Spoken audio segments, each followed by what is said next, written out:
to today's episode of the Group Therapy Podcast. Today we have returning guest and a favorite of mine, and hope favorite of yours. She's a blast. Ana Xaden's back again. We're going to be talking about all kinds of fun shit and about how she's going to be in my movie. So nice. Thank you. Yeah. And oh my God, we're sitting here talking, and I've got like 100 people who want to be in the movie, but I'm like, can you act? I don't know. I don't tell you. They're like, well, you're going to be the lead. I'm like, I'm going to be a actor in my own movie. I've been in movies before. Yeah. I was like, this one will be fun because I was always wanting to play an alien. So I was like, that's right up my alley. and I'm not gonna lie, when you posted those pictures of you with the glowing makeup and the glowing hair, oh yeah, that's it right there. That's what I need. Did you see the video I posted last night? Yes. I think I posted. Yeah. I had the glow in the black light makeup. I just started drawing on my face, and then I was like, I'm gonna make a video. And then I was like, I gotta make a song to go with it. So I was up till about 2 this morning, like doing all that stuff. My mom walked past the room, and then when I went in the living room, she said, I could hear you singing. I said, uh-oh. She said, no, it was good. It was sounding good. I said, okay, cool. See, I don't sing well anymore. I haven't practiced in forever. But I'll still sing. It was bad because the other day, me and my son were rolling down the road, and we're literally singing round like a record. But we were doing I love that one. Because I can't remember which version we were doing. It might have been the 3 Teeth version of it or Dope. I can't remember which one. But we're sitting there, we're driving around. I can tell you, shit was when we went to the movies, because it was last Thursday when we went, not this Thursday, last Thursday, we went and seen Indiana Jones. Me and him were cruising out there, windows down in the car. Those are both good versions too. People have been killing it. Man, some of these bands have been just going back to that one, 3 Teeth, Dope, Health. A couple other ones did it, and I'm like, man, I love this. Yeah, hell yeah. I saw Dope play it, and I've seen oh, nice. I've never seen Health play it, so maybe next time I go see Health, I'll see them. Yeah, gotta see them all. See, that's the thing, in Mississippi, there's no shows I want to go to. They're all like country. I couldn't. So I don't want to do that. It's getting away here. I'm in Ohio, and metal shows and rock shows and stuff are almost exactly like a 2-hour ring around my house. So it's a 2-hour drive no matter where I go. Now it's getting to where I'm to the point now where I'm like, I'm getting old. I want to go see these bands. Some of them don't come to America that often. And I'm like, I'm going. Yeah. Last year, I called my buddy up. I'm like, hey, Perturbator's going to be in Detroit. And he's like, really? And I was like, dude, they're doing 18 days in the United States. That's it. 16 shows. I was like, the closest one we're going to get is Detroit. And he's like, fuck yeah, we're going. So I called my son up too. And I'm like, Joe, you want to go see him? He's like, yeah. So we go all the way up to Detroit. We end up in this little place called El Club. And it is the little tiny club. And they've got us just jammed in there. And they're killing it. And you're just, I'm having a blast, man. And it's so funny because it legitimately, there was one time, because I've gotten to the age where I'm like, I hate dealing with people, especially at concerts. This guy, like, these people cut in front of us, and we're like, all right, so we scoot back, we let these people go. These couple just stop right in front of us. Don't go left, don't go right, just dead in front of us. There's literally like a foot between me and the girl in front of me. And there's me, my buddy Brent, and my son Joe, and we're sitting there, and Joe's like just kind of being Joe, and he's chill. My buddy Brent is wired 99% of the time. He's like, he's one of them guys. He smokes a lot of weed just to level out, because if he doesn't smoke weed, he's like up here. And so he hasn't smoked at all, because he's rolling with my kid in the car. And so he didn't even do nothing. He didn't do nothing while we stop at a rest, nothing. So Uh-huh. we're sitting there, and this guy's sitting there. He's like, "Man, be a shame guy get his ass beat in the show." Like, here we're sitting there doing it, and I'm sitting there, and I'm like, all I can hear is Tina is her voice in my head going, "Don't go and get arrested in Detroit." And I'm like sitting there, my brain's like, I don't want to go to jail in Detroit. I don't want to go to jail in Detroit. I don't want to go to jail. No. So pretty soon we just like, me and my buddies like sitting there, we're like, Brett is all somewhere that's like, boom, we start checking him real hard. And like, oh, we look behind us and we do that number. And he was sitting there. Pretty soon his girlfriend like nudges him and they're like, I think we should move. And they like take off. It's like, I'm not getting hit. It's so bad because you're sitting there, you're trying to have a good time and stuff. And yes, I understand you're in a club, you're packed in there. But Mhm. when people are letting you cut in front of them, do not stop in front of them. And these couple, Exactly. It's just courtesy. and I love it because you always get the drunks. They're like, "Oh, where you been?" Oh, you know, I'm like, oh, that's why I quit drinking. I remember the most violent concert I ever went to was Evanescence. Yeah. This girl walks in front of us and shoves my friend. Well, I like snapped right at that moment, grabbed her by the throat. It's like, don't push my friend. And I slammed her against the gate. And she got up and ran. My friend's like, wow, nobody's ever defended me like that. I was like, you don't push my friends. I've been to concerts and everything from synthwave to hair metal to death metal to black metal and everything in between. And Uh-huh. and I've been to shows and the ones that literally the black metal shows, everybody's just like, Yeah. and it's so chill, and you're just like, really? I know you think that they'd be all Oh yeah, like shoving each other, but no, they're just chilling. yeah. And the thing is I saw more women at that show than I have ever seen Uh-huh. at any other metal show ever. Oh wow. I think, let's see. Okay, Raised in Black was the biggest crowd of females I had seen. It's like everybody had the hots for the lead singer. So everybody's like, "Ooh, look at him, sign my copy." And then I ended up having shots with the guys. And everybody said, how do you know them? I was like, I just met them in the line. So they paid for the giant bottle of Grey Goose. And they grabbed a, a shot glass and started pouring me shots. And we are just like talking. One guy told me all about his wife. So I was like, yeah, that sounds really cool. We were at Hell Yeah, and we hung out with some of the members of the band, not but they're all smoking weed and stuff. And we're like, he passed me. I'm like, dude, I'm driving. I'm good, but I'm hanging out with y'all. So I'm just Yeah.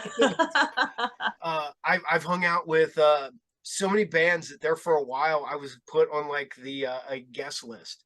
So I'd roll up Oh, and be like, wow. I'm on the list, and they're like, what's your name, Paul? And he's like, all right, yeah, go on in. So I'm like, sweet. And it all started because I ended up hanging out with the guys from Finger 11. Oh, nice. And it was all because I was wearing a Mumra t-shirt from Thundercats. Oh, And wow. the lead singer's like, is that Mumra from Thundercats t-shirt? I'm like, yeah, it is. He's like, where'd you get that? I'm like, I own a comic book store. And he's like, oh, okay. You get all the cool shit. I'm like, yeah. And we end up talking. And then the worst part about it is we end up talking about other bands. We end up talking about Clutch because it's both Oh, my nice. favorite band and one of his favorite bands. And Wow, that's hung out with cool. those guys because of, yet again, I was wearing a t-shirt and ended up hanging out with the guys from Otherwise because of t-shirts. Uh-huh. End up, but dumb shit. But Your t-shirts are gold. the it's like I end up wearing this one, and somebody's like, "That's like the coolest shirt I've ever seen." I'm like, "It's just xenomorph, and it looks like a black metal." Yeah, it's all I was gonna mention that too. I was like, you got a xenomorph on your Yep. shirt. I got one that says it looks like an 80s shirt, so it's in that like 80s like font and stuff. It's got the Oh. xenomorph's head, and it says LV 426, and it looks like an 80s synthwave like album cover. Oh, that's pretty cool. kinds of dumb shirts. But Most of my shirts or t-shirts are all tattoo related. well, my son looks at me. My son has autism. He just keeps looking at me. He's like, "Why are you wearing a black shirt? You're supposed to be wearing a green shirt." I'm like, "Buddy, I don't think I own a green shirt." It's like I have, I think I have 2 red ones, maybe 2 white ones, and a blue one, and the rest are black. Oh, wow. See, I don't even know I do own one white shirt. It's got sequins on it. uh, I have one. It's one white one that's got Darth Vader with his hand like this. It says Vader's going to knock you out. And maybe I got one. I can only think of the one right now. I have 2 red ones. I have a Godzilla one, and I have a Pym Industries T-shirt from Ant-Man. So, Oh, that's awesome. but you were talking about when we were talking about concerts. The one concert we went to was the most violent concert I've ever been to. Was a free concert, and the bands that they had playing were Richie Kotzen after he just got fired from Poison,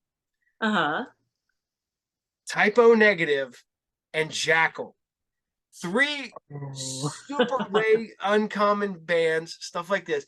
Well, because it was free, so they gave away more tickets than there was room in the arena. So oh no. in there, and the seats are full and the floor is full, and so people were just fighting left and right. So a bunch of us got separated, and I'm sitting there and I'm walking around, and this guy checks me real hard. And he looks at me and goes, "What are you doing why are you going after my girlfriend?" I'm like, "What? What's your girlfriend? I don't know who that is." And he starts yelling at me. And I'm like, "Dude, I don't know your girlfriend, man. I'm trying to find my friends and my girlfriend." I was like, "I don't know what you're talking about." And the whole entire time I'm watching him, and I'm kind of making full eye contact, but I'm kind of glancing down a little bit here and there, and I see his hand go like this. And when I see his hand go, and he's taller than me, so he's probably, I don't know, 6'2". And all of a sudden I'm like, shit. I grab his shirt and I headbutt him. And I'm just this tall on this dude. Oh, so I'm like, and he rears back, and I've still got a hold of him. And I see him like reaching back with his hand. I'm like, "Well, I'm in it now." Wham, wham. And I just start headbutting him. Like the 3rd or 4th time I headbutt him, I feel the bridge of his nose go. So I just go squish. Oh, man. I'm sitting there, and I just keep and pretty soon security grabs me, security grabs him. They jerk apart, they run us in there, and by this time I have blood all down the front of my face. Oh, like, and I'm sitting there. I'm in the like first aid room, and I'm chilling out, and I can see the guy in the other first aid room because there's like a little hallway, and I can see right into the next room. He's sitting there, and his eyes are swelling shut, and his nose is gone, blood everywhere. The people come over and they clean me up, and they're like, "None of this is yours." I'm like, "No, none of it is mine." And I had a knot though. I had to start because I hit so hard. Oh, I bet. And pretty soon I'm sitting there and I'm waiting, and I'm expecting to get kicked out. So this is before cell phones and shit. So I'm like, I have no idea how I'm gonna get a hold of my friends because they're still on the floor. My girlfriend, my now wife, is on the floor, and I can't find anybody. And I'm sitting there, I'm starting to think, shit, I'm going to jail. I'm going to jail tonight. And pretty soon, man, the cops come in. The cops comes into me, and he goes, "You're free to go." I'm like, "What? I'm free to go?" And he's like, "Yeah, you're free to go." And I'm like, I got up and "What? Are you sure? I don't want to get arrested on the floor." And so he's like, "No. We've been trying to. They've been trying to get this guy all night because that was his MO. Was he was fighting the entire night. He was going up against guys way shorter than him and smaller than him. And at the time, I might have weighed 135 pounds. So I'm literally like 5'10", 135 pounds. I'm super skinny. And they like, "All right, you're free to go." And I'm like, "Okay." I go back on the floor and continue watching the show. But yeah, that was the most violent show. I did do one thing worse at a show. and I cannot remember what concert it was, but I was literally up against the wall. So you got to get Mhm. the rail. There's maybe at that time, I think there might have been 3 feet between the stage and the rail, just enough for the Uh-huh. security guards to get through there. So I'm up against there. I'm holding on to the rail. And this guy comes up behind me and he grabs me like this and he's starting to do this, trying to pull me out from in front of him so he can get my spot. And I'm Oh. kind of stuck because I'm up front and I'm sitting in this dude's arm like, "Ah," and I bite through and I knew it was bad because I felt my teeth click together. So I bit Oh. clear through. Oh, man, you took a chunk out of him. I took a chunk probably about that big. And then Wow. I went, "Bleh," and I start puking like immediately. And I'm like, and they're trying to Oh. get this, and this dude just grabs his arm and runs, and he's trying to work his way through the pit and everything. And I've got at the time I still had I had a goatee at the time too. Then I had blood Uh-huh. all over my face. I look like I like like a vampire or something. And I go in, I go in the bathroom. I'm like cleaning my face. I'm spitting out all the water. My buddy comes up. Oh. What happened? I'm like, some dick, man. I don't know what happened. I was like, he's screwed. He needs stitches bad. I can tell you that much right now. He needs an arm transplant now. I just took half of it out. Oh, it was bad. That was, and literally, I've never dealt with that before. You know, I've had people like pushing and trying to squeeze through, but never somebody try to get me in a sleeper hold and pull me out. Yeah, And I that's was like, pretty crazy. man, like I said, my I arms were pinned, and I was like, I'm stuck. What am I gonna do? And I'm like, ah. Exactly. See, my thing is I probably headbutt him. Well, I'm like this, and I'm locked. He's got me like this, and he's pulling me, and I'm trying to do like, but I can't get enough leverage to Oh, fling my you head didn't back get to enough get him. momentum with it. And like I said, I'm sort of trying to like get do everything I can, but that's a weird position to be in, and I'm like I'm not going out. Imagine. He ain't choking me out. No way. See, I remember this is really bad. It tells how me and my brother get along. Well, we get along good now, but when I was 15, he was babysitting me and my sister, who is 5 years younger than me. Mhm. Well, she started sassing off to me, and I yelled at her about don't sass off to me. My brother got mad and ran over, grabbed me by the throat with both hands. And my instant thought is, I'm not going to die by your hands. And he's still squeezing as tight as he can. So what I did was I started backing into the living room. And then when I got on the carpet, I just dropped. I blacked out when I dropped. But evidently during the blackout, I kicked him in his crotch, his chest, and right up in his chin. And then I took my fingernails and slammed them into his neck and ripped outward, leaving him all bloody. I jumped up and ran to the other room and hid. Well, I got in trouble for it because I didn't have a mark on me except a little bruise. He was bloody. My dad walked in. He's like, "What happened?" I was like, "He tried to choke me." And he started laughing. He's like, "Son, that's what you get for messing with your sister." Hey, you But posted yeah, that that's the only time I've had somebody try to choke me. you posted that picture of your dad, man. It just totally looks like something that guy would say. And Yeah. I'm not gonna lie, your dad looks like the cool shop teacher in high school. Oh Like the yeah. Oh, what was funny is he used to get people would think he was what is that guy's name? The Naked Gun guy. Leslie Nielsen? They would come up and they're like, "Can I have an autograph?" And he'd say, "Who do you think I am?" Leslie Nielsen. Yeah, I'll sign it as Leslie Nielsen. I used to So always get he would sign it with his name. I We had got stopped everywhere. well, people even if you tell them that you're not somebody famous, they're gonna go, yeah, right. You just don't want people to know that you're out. Exactly. I always got, hey, aren't you that guy in that band? And I'm like, dude, if you've seen any band that I'm in, that's amazing because I think I had one gig that we got paid for, and Oh then my there was a bunch of god. practices. So if you see me play in a band, you are amazing. But It's like, do you remember that show? That one show? one show I was in, Yeah, it's I would City have of gone Miami. along with it. Like, which city did you see me? I've signed autographs that says I'm not who you think I am, and then I signed my name, and Oh, that's a good one. I'm like, hey, he was happy. He got an autograph. I don't care. Now I got Oh, people who are like, because of doing the shows and stuff, people are like, you do autographs? I'm like, you want my autograph? Why?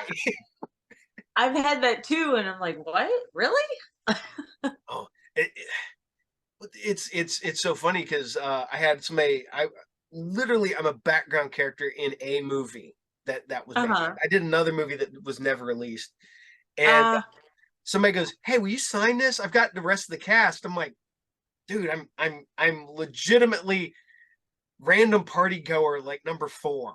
I was like, I don't even have a name, and he's just like, "No, no, I got everybody else. You want to sign it?" I'm like, "All right." I'm like, "Let me find a marker, I guess." Here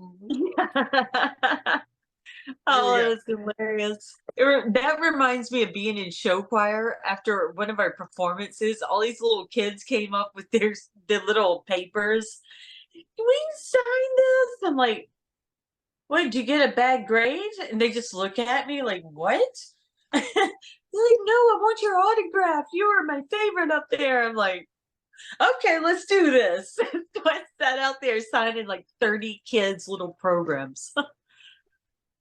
I actually got a letter in the mail one year. I don't know how they got my address because I was in California and nobody knew I was in California. So one day I got a piece of mail with the cover of Chainsaw Cheerleaders and a letter telling me how much they loved me in the movie and stuff, and they wanted my autograph, and how nobody else in the crew would sign their autograph for them. I was like, dude, I'll sign you an autograph and send you an autograph picture. So, but yeah, a few months, like a month or two later, I got another letter thanking me for the autographs. I still don't know how he got my street address. So I was like, okay, that's a little awkward. Oh, I'm not gonna lie. The only address I give out is my store address Oh, that's safe. because That's what I used to do in New York. I would give my shop address for the yep, tattoo shop. oh yeah. People I have people from the show like, oh, I want to send you some stuff. Where can we send it to you? And I'm like, send it to the shop. It's care of. Yeah. I was like, I'll get it because I'm the owner. Like, you can find out what a shop is really easy. I don't want people to know where I live. I was like, I don't want the kids No. that come in my shop to know where I live. It's bad enough that me and one of them that's in there every week, we live like 2 blocks apart. And he's like, Oh. me and him it was Halloween, not last year before last. I'm taking Vince up and I look up and I, what's up, Gabe? And I pull my mask, I pull my hood back, and he's like, now you know where I live. And I'm like, dude, we live like 2 blocks apart. And he's like, where do you live? Oh. And he's like, and I was like, you can see my house from your house if you look hard enough. Oh, And so, wow. and he's just like, oh shit. And I was like, all right, yeah, well, don't tell anybody, and I won't tell anybody where you live. We're good. Okay, let's go with that. Have y'all like seen each other in the yard or anything? Nah, he works hours when I'm out doing things. I got you. I've literally only seen him at his house the one Halloween 2 years in a row. So Oh, I will wow. not. I don't. That's his territory. I took Vince trick or treating, and realistically, last year he had no idea who I was. I Wow. was full Spider-Man costume, so I was like, "What's up, Gabe?" And he's just like, "Oh," and I was like, "Yeah." That's funny. Although I don't know that Wow. I had so much fun last year doing that. I was, like I said, full costume with the mask and everything. And That's little kids and their parents kept stopping me to want pictures taken and stuff. So I'm like taking pictures of these little kids and stuff. And my son wants to trick or treat. So I'm like, "Go ahead, oh. hold on, I'll be right there." So Tina and Vince are walking down the street, and I'm over here like, "Hi, how you doing, little kids? Hi, Spider-Man." Did you have the little thing to shoot the webs? No, I don't have anything to shoot. Oh, So I just do I saw that the on TV. I was like, dude, I need that to shoot at people that get mad at. well, they got the What'd you ones say? that you put the silly string in and you Yes, shoot that's some things. it. Yeah. That's But the one. they also got one that you put it in and it has a dart and you go and it shoots the dart out with the string. and Oh, it I stick need to that. stuff. The only thing is though, is not gonna lie, that costume is skin tight. Nothing to the imagination. And last year I hadn't lost I was still losing weight. And so I'm sitting there and I bought one of them what they call tummy tamers or whatever, the ones that you use to Oh work yeah, out the and tight, sweat. yeah, the little band. Yeah, Yeah. except for this thing's like it's like a corset. It's really, Oh yeah, yeah, you that's put it the good on one. and then you push it across and everything. And so I have no gut, and I'm a pretty fit guy. And man, everybody's just like, oh my God, it's the best Spider-Man costume. I was like, yeah, it's really cool. I was like, except for it sucks because I'm walking on rocks right now. And there's like Oh this much no. shoe. Because it's just like a Yeah. really thin layer of rubber on the bottom of the costume. Oh, that would suck. It's essentially like a boat shoes, like sewn into the feet. Uh, Yeah. but oh my God, kids So love it it. was like a full one piece, right? No, it's you put it on, and it comes up so far, and then you got to pull it out and then pull it over, and then put your arms through it, and then it zips up like a U, Oh, and then, weird. and then you pull the mask, the neck up, and then you put the mask on, and then you Velcro it in the back, and then you put Oh the man. eyes on because the eyes are separate pieces, so you have to take those off so you can really see, but the holes are maybe that big. Oh, itty bitty. Oh my, and then when it got dark, I couldn't see nothing. Literally, I'm like walking around, like Tina's holding my hand, Oh and I'm like walking no. around trying not to trip over little kids and stuff. And That would be bad. but and it's funny because it got back to me because these people are like, man, there was a Spider-Man over in the neighborhood over by Fountain Park, and he was taking pictures of little kids, and I'm just laughing. They're like, why? I was like, because that was me. And then like 2 years before Wow. that, we took trick or treating, and I have a full stormtrooper costume. Oh, that's awesome. But it's a shadow trooper, so it's the all black armor. Oh, nice. And matter of fact, if you look right there, you can see the helmet. Oh, Uh, I see it. Nice. but somebody had taken pictures, and like the next day, I was all over like the local like Facebook page because they're like, somebody was dressed up taking their kids out trick or treat, and I'm just laughing. They're like, why is it that's me? I was like, every year, Nice. because I love taking him trick or treating. That's That's like, cool. and the thing is that everybody's like, well, he's getting old because he's almost my height. He's like Yeah. maybe that much difference. He's 12 Wow. and he's Oh, 7. he's going to be super tall by the time he hits like 18. I'm hoping he does what a lot of my family members have done, like hit that certain height and then just stop. Oh. My oldest son's adopted, so he's ginormous. He's like 6'2". Uh-huh. My two boys, Brandon and Joe, we're all three almost exactly the same height and almost all Wow. exactly the same weight. It's Wow. we're really close together. So I'm hoping that Vince gets to about where we're at and stops. But he could because there's family members 7 foot something on one side. Yeah. Wow. Yeah. I And would be like, hello. yeah, that was That's like my nephew, my brother's son. He's 6'5", and he's only, well, he just turned 18, I think. So yeah, he walked in the first time I saw him coming back to America, and I was like, "What on earth, kid? Why are you up there?" And he just laughed. He said, "Yeah." And then I grew last since I last saw you. I was like, "Yeah, dude, you're like down here on my shoulder last time I saw you." And that was only a few years ago. Probably about 3 years ago. 2019 is the last time I saw him. And then I came back to America last April, and he's boom. I dude, what's it like up there? my one of my dad's best friend's son is a couple years younger than me, and all through school, all through my life, little tiny short kid. Uh-huh. Graduated at I think 5'3", maybe 5'4". Kid is 6 foot tall now. He had a growth He spurt had a that growth spurt at like 20. I did that at 19. I I used to be 5'4", and then somehow when I turned 19, shot up to 5'7". It's like, see how did that happen? I thought you were done growing at 18, and they're like, No, nope, I did the same go. thing. I Some was like guys go later. I was like 5'5", 5'6" when I graduated, and then Uh-huh. like 2 years later I was 5'10". Oh, wow. Yeah, and So that's how that works. no, I'm See, like my sister, she just never hit a growth spurt. She's still like 5'4". it's like everybody in my wife's family is like short, like Oh, 5'1", 5'2". I'm like a oh, I'm like a giant that's whenever I hang out with those adorable. people. I'm like, hi. I feel like I'm in Japan. I'm in, it's nice because, like I said, well, it was real bad. Was I had to get my license the other day when I um, and they're like they asked me, is everything still correct on your license? And it says that you're 5'10", 220, and I'm like, well, I lost a lot of weight, so I'm 180 now. And I was like, I lost an inch, so I'm only 5'9" now. And she's like, "Do you want me to leave at 5'10"?" I'm like, "No, just put 5'9". I'm good. And it's from years and years and years of standing on concrete has destroyed my back and my knees. So I've lost. I got to get where they take you and flip you upside down, and they Oh, yeah. To stretch you out. yeah. Hopefully, I can get like an inch and a half back again, so I can be almost.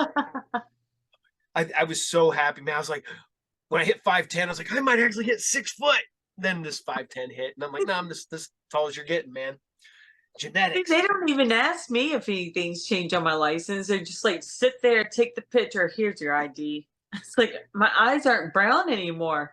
Like I used to have dark brown eyes until a few years ago they started turning green.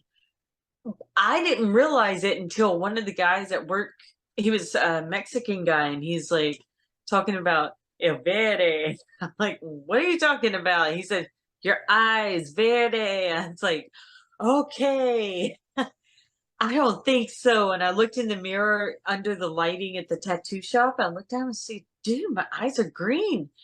He said, yeah, what do you think I've been trying to tell you? I was like, what? And then a lot of people think my natural eye color is that pale blue that I have the contacts Mm-hmm. in. And then they see my natural eyes. They said, wow, we thought you naturally have blue eyes.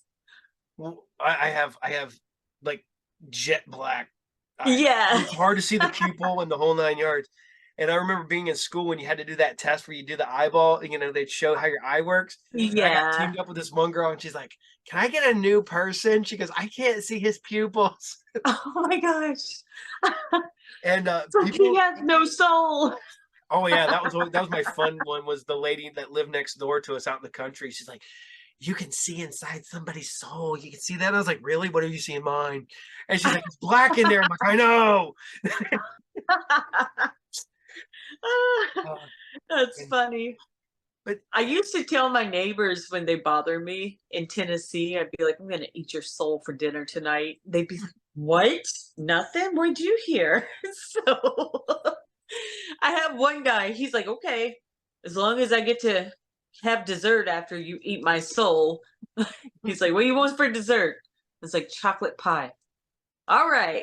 And he'd go chocolate down pie. to the basement. What That was was the only one that I said that to that caught on to, okay, she's being funny. I worked third shift stocking shelves at Kmart back in the day, and we would get just. It was usually like the three of us that had been there for a while, and then we kept getting new people that would only last like a night or two. Uh-huh. You're stuck in there all night, and it sucked. Like Oh horrible. no. 11 o'clock, doors locked. You don't leave till 7 o'clock the next morning. Oh, I'd go nuts. Oh, I got sick one time, and I'm Ooh. like violently sick, and I'm like, I need to go home. And they're like, well, my boss like, well, I don't want to, I can't unlock the doors. We have to call management to come and lock the doors. Like, dude, I'm not staying here all night. I was like, Oh my either God. somebody gets me out of here, or I'm gonna be puking all night. And they're Yeah. like, well, there's a couch in the back room. You just go sleep on there and clock out. I'm like, if I'm here, I'm getting paid. I was like, so you Exactly. can either pay me to go sleep on that couch, or you can let me go home. And Yeah. finally, after like an hour, they sent somebody there, unlocked the door, let me out so I could go home and be sick. And then like 2 days later, I quit because I got tired of that bullshit. I Well, would have too. I don't think I'd like it if they locked me in. but we found out that they would spy on us too. Oh. So corporate would send people in, and they would come in the back door because they could unlock. Corporate could unlock the back door and go in. It would hide in the building, and he would watch us. Oh. We're filling detergent, and Uh-huh. detergent aisle was the last aisle of like the grocery section. Then you had a big aisle, and then you had like clothing. Uh-huh. And we're sitting there, and I got up to get detergent. I turn around and I look at the people I'm working with. I'm like, hey, somebody's still in here. And they're like, what? I was like, somebody's still in here. You know, I was like, try to keep it down. I'm like, they're like, Yeah. and then pretty soon, I'm like, grab some, hey, I need some more detergent. And they reach up and they grab it and they see a head duck down. And they turn around and Oh. there's fucking somebody in here. And I'm like, I'm going to go back to sporting goods. I'll be Uh-huh. back. I will So be back. I go and I go out. I go like I'm walking to the restroom. And I go walking through it, and I walk through sporting goods. And when I walk over to sporting goods, I make sure everything's still locked because it's guns and shit. Uh-huh. And I'm like, all right. So I grab a ball bat out. I grab another one out. And I go over and I'm like, Bob. I slide the bat over to him. And I'm like, let's go find out who the fuck that is. And you seen the head pop up, and you see him like scurry around. We send the girl that was working with us to go into they have an area where you can overlook at the time you could overlook Kmart. Oh. And so he had this big like two-way mirror so you can look out and they can't see you watching them. I So, remember that area in the Kmart's. Yeah. so she's like, you know, she's like, they're over there. I can see them. We're like trying to like, man, there's only two of us, so we can't really like block Yeah. people in too much. So we get there and we see him run and we tear off after him. We run out there. He pushes through the back door that's supposed to be locked, that was locked at the beginning of the night. He gets in a Oh. car and you can see him tearing off out of there. They didn't even stop to lock the door. So we could have robbed that place blind that night. Exactly. But Wow. and then we were like sitting there the next day. We're like, does corporate check on the building? And they're like, well, they've been known to send people here at night to look in on people. And I'm like, yeah, they were here last night. And they're like, how do you know? It's like, we chased them out of the building with ball bats. And they're like, good call. Wow.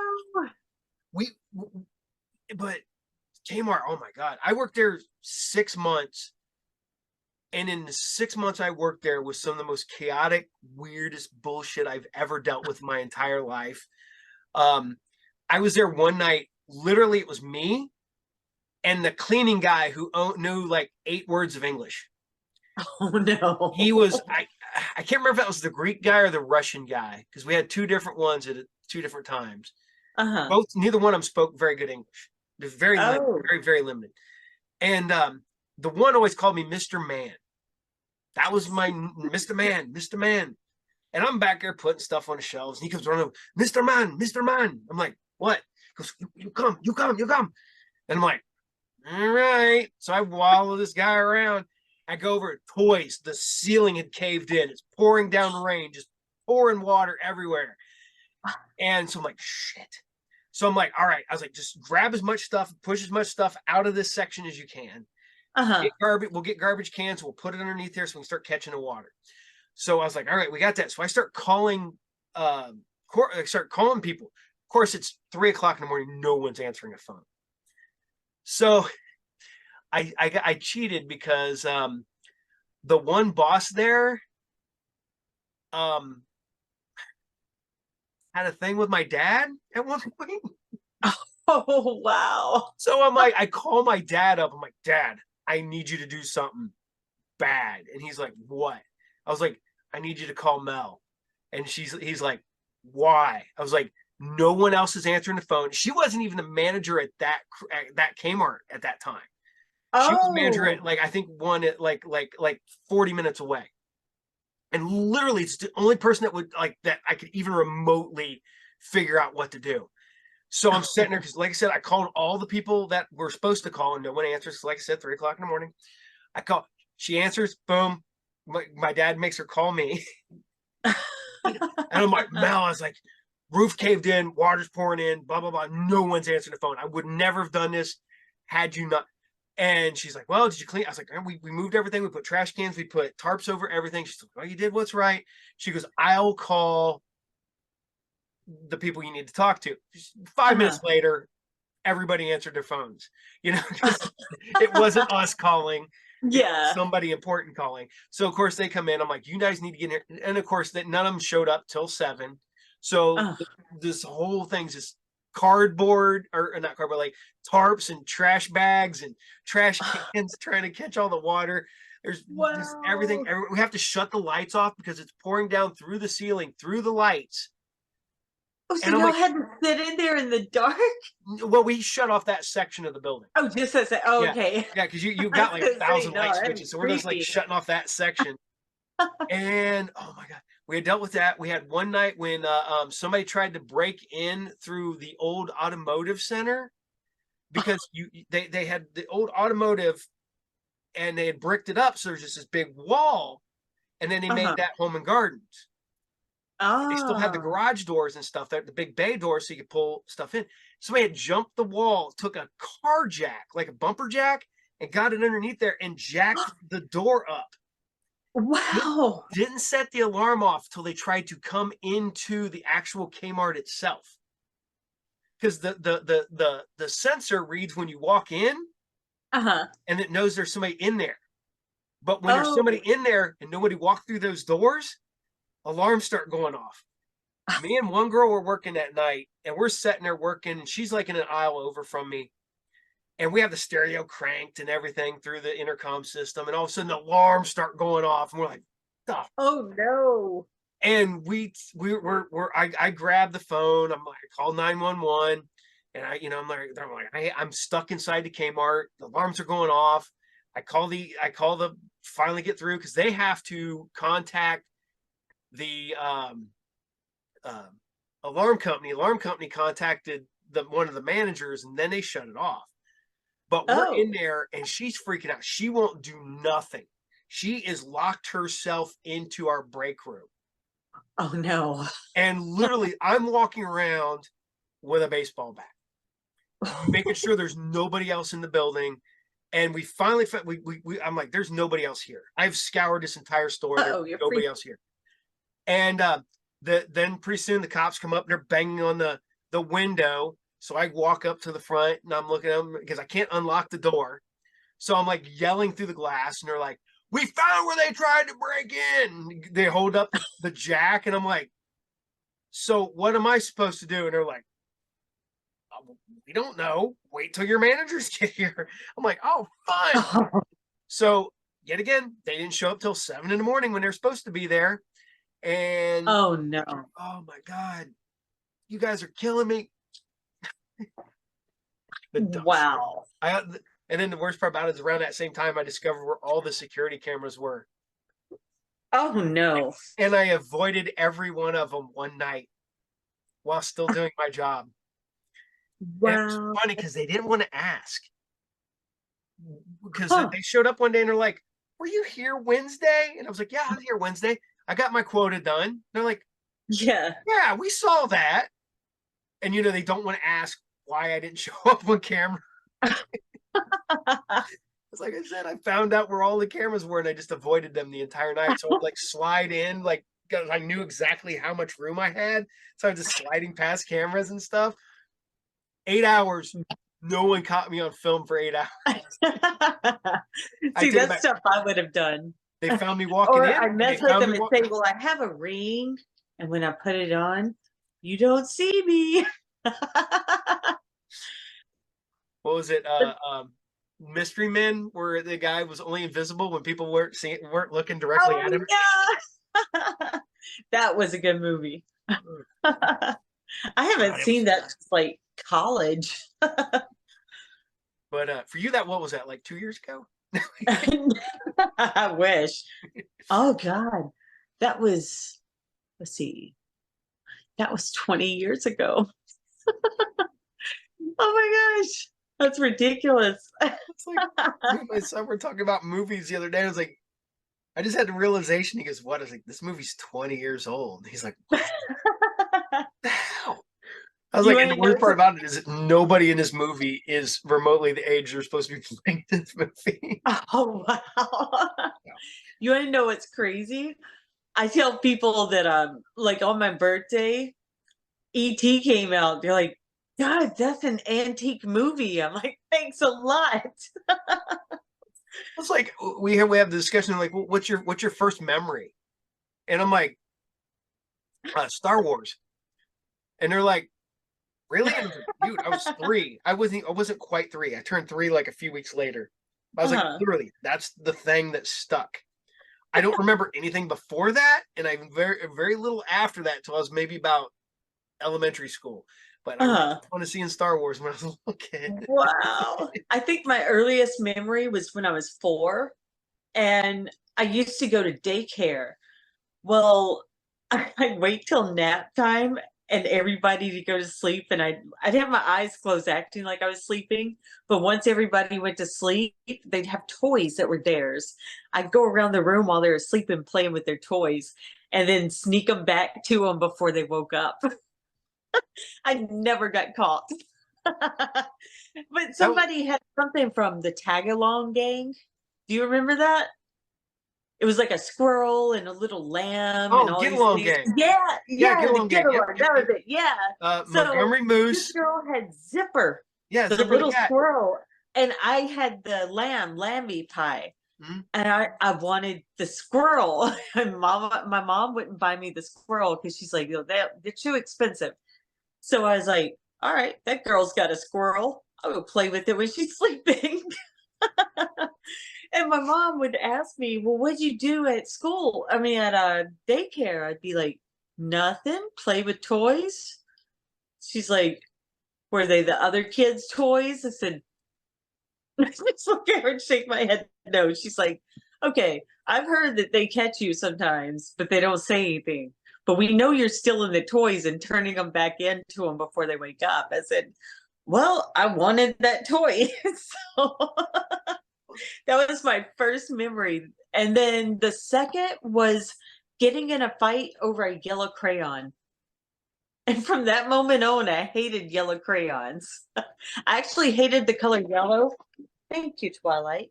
Uh, I actually hated the color yellow until a few years ago. Well, They had to stick it in one of my tattoos. So I was like, well, I guess I'm going to like yellow now. you got to like yellow now because you're stuck with it. Exactly. I I don't know if there's a color I dislike. I never even thought about it. Mine is brown. Yeah. I just associate it with poop. Not a fan of brown. Well, yeah, that's like people who get brown cars. Why would you buy a brown car? Right? Like, is your insurance like super cheap? Was the car super cheap? I mean, I don't think I've ever owned a brown car, even if I had one given to me. I don't think I've owned. Exactly. I think the closest is that champagne brown, which still isn't brown, it's more gold. Yeah, but it dumb stuff. See, I got in trouble when I was in elementary school because Uh, I'd play with toys. So I was sneak my uh, GI Joes in, or my Star Wars, or my He-Man. So I'd play with them in my desk while I'm playing in school, and so they would take those away from me. So then I'd find other toys. Then they take those away from me, and then oh I no. had like back in the day you had like your erasers that look like things. So you had like your car Yeah. erasers and stuff. So I was playing with those, Did and they take those away too? oh yeah, took those away. Oh Then they took man. everything they could away from me. But then I'm sitting over going, and that's what I was told. All of a sudden they said you started acting like you were fishing, and it got back to my mom. They yelled at my mom over that, and my mom was Wow. like, "Oh, okay." And that's when they told my mom I had a learning disability. I was slow, couldn't comprehend what I read. I need to be put in special ed classes, all this stuff like that. Um, so my mom, being trying to be a good mom, got me a tutor, and my tutor um, was an actual special needs teacher. He Oh. was a tutor that my mom met because he was worked at the same school my aunt worked at. Uh-huh. And so he's like, yeah, but he goes, I can also give IQ tests and I can make sure we can figure out where Paul is lacking, where he's having issues. And it was like, okay. So I went to the house, I filled out everything I need to fill out. And then a few weeks later, he comes back in. He goes, well, I know what the problem is. He's bored. And they're like, well, we know that. And they're like, no, you don't understand. He's bored with school, period. They're Yeah. like, he's got 130 something IQ. He's should be, because they had my placement test. And Uh-huh. this is sixth grade, I think it was, fifth, sixth grade. I was reading at college. I was, all my levels were like either like 12th grade or college in the sixth grade. Oh, And they were nice. like, so then of course they wanted to kick me out of that school and put me in like the advanced classes and stuff like that. My mom looked at him, she goes, he hates school. That's not Ah, gonna work. He's gonna hate it. He's gonna hate it. yeah. And they put me in one advanced class. I basically fucked it up so bad that they basically put me back in the regular class because I didn't want to be there. Um, Oh, but I hated it. And to this day, and it's funny because everybody's like, you're so smart. You should be, going back to college and stuff like that. I'm like, one, I hate school. I've never liked it. I love to learn. I'm a yeah. massive learner. I read, I consume knowledge and everything else like it. Not in a school setting. Yeah. I hate being teachers and stuff like that, especially when they're wrong and you can prove them wrong. Yeah, Oh, you they hate can't that. say anything. Yeah. Yeah. Oh, I You do. say something, go to the office. My teacher hated it. I walked up to him and I was like, that's wrong. And he's like, what? And I walked up there and I did the whole thing where he erased it, wrote in the proper thing, and Uh-huh. walked back to my seat and sat down. He's like, go to the office. I'm like, Oh, you had okay. that happen too. I had that happen when I was a senior in high school in algebra.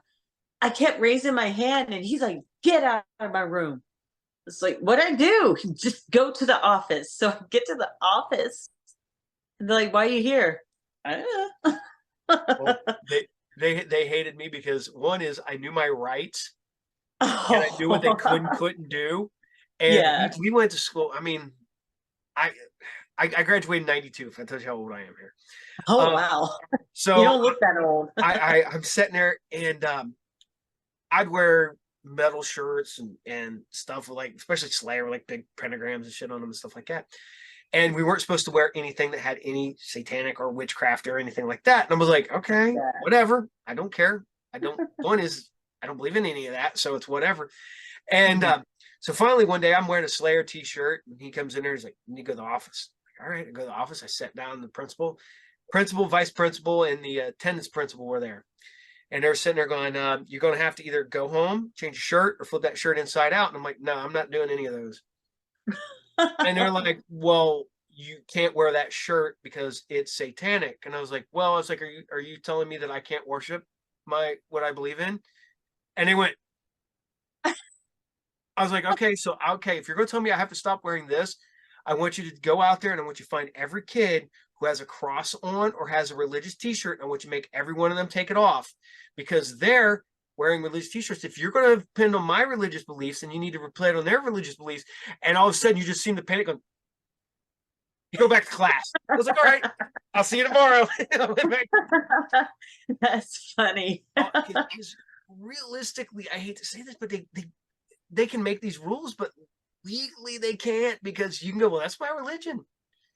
Are you Yeah. opinion on my religious beliefs? And you start believing that stuff. And the funny part about it, my buddy looks at me when I get back to class. He goes, what'd you do? I was like, I told him religious beliefs and blah, blah, blah, blah, blah. And he goes, you're an atheist. I went, I know, right? Wow. You convince them that you're. I was like, yeah, they don't want lawsuits, so they freak out if you even threaten to do something like that. And Yeah. other kids would back down. Other kids would turn their t-shirts inside out or go get one out of the locker or something. Not me. Uh, Never did. The only time I had t-shirts, my metal t-shirts and my old Metallica t-shirts that metal up your ass and shit like that. oh, yeah. One time I wore my Pantera fucking hostile t-shirt. Uh-huh. Big bold white letters, back of the shirt, fucking hostile. And I did the entire day. No one said word one to me, but I happened to ride the bus home that day from school. And the bus driver Oh. is the one that nailed me. Oh, no. She's like, I don't want to see that on the bus again. I'm like, I just want to see how long I can get away with it. Evidently, it's a full day. Well, see, my school, the one thing they wouldn't let me get away with was showing up with black lipstick on. You can't wear that. Why? Well, I don't go to the office. I'm like, but I didn't do anything wrong, and the office made me wipe it off. It was Halloween day. I was like, okay, I don't get it, but fine. If y'all shut up, I'll wipe it off. But a few weeks later, I showed up and put it on in the bathroom. Got sent to the office again. I was like, it's lipstick. It was red when I put it on. It changes with the mood. They're like, what? So they Lipstick. thought it was mood lipstick. I told them I can't control what color it turns on me. This means I'm in a bad mood, okay? So they let me keep the lipstick after I told them it was a mood lipstick. Well, I still don't know how I got away with that. well, I grew up and I lived in a small town. I still live in a small town, but I went to high school in the town north of me, which is mostly country kids. It's a Oh, lots of country and farm kids. uh-huh. And I remember well, maybe the day after Halloween or right around Halloween, I had painted my fingernails black because I did the full costume and did that. So I'm sitting with still with black fingernails, and they're like, you can't have black fingernails. I'm like, what? And I looked, I was like, well, he's got black fingernails. And they're like, well, he's gay. And I'm like, what the What? fuck makes a That's difference? exactly. That's that. I didn't say what the fuck, but I was like, my brain was Yeah. like, what the hell makes a difference? Yeah. And he's like, well, he That's goes, not fair. yeah, he goes, well, are you, because I don't know if they thought I was poking fun. I was like, literally, this is leftover from a Halloween costume. I was like, I didn't clean it off. I was just gonna let it, But yeah, they were just like, what the hell does him being gay got to do with it? What? Exactly. And I think they just didn't want to say anything because yet again, no lawsuit if you don't. Yeah. Man, that's crazy. You can wear it if you're gay, but not if you're straight. That makes no sense. I had a friend who had a mohawk because Uh-huh. we went to concerts right towards the end of high school, and he shaved his head in a mohawk, and it made him shave his entire head because they're like mohawks are distracting. But you know what the football players do every year in football, like around homecoming? Hey, look, they shave their heads in mohawks. That's okay. Him, the metal kid, cannot have a mohawk. And I was See, like, that's not fair. That's messed up. dumb stuff. Well, it's like when my son Brandon was little, they're like, because he kept getting, he was bullied. He was bullied a lot when he was little. Oh, And they looked at me and they're like, well, he's different. He's weird. He likes being weird. And they're like, okay, why is that a problem? Why don't you punish the yeah. kids that are bullied? And the worst part about it is that we finally lost our shit and pulled him out of regular school because he defended himself and he got in Wow. trouble. Wow. And we're like, Did nope, the we're other done. kids Fuck you. did We're going taking our kid away. So, yeah, I would have taken them out. well, the best one was he got in trouble, and I laughed when the principal told us what he did.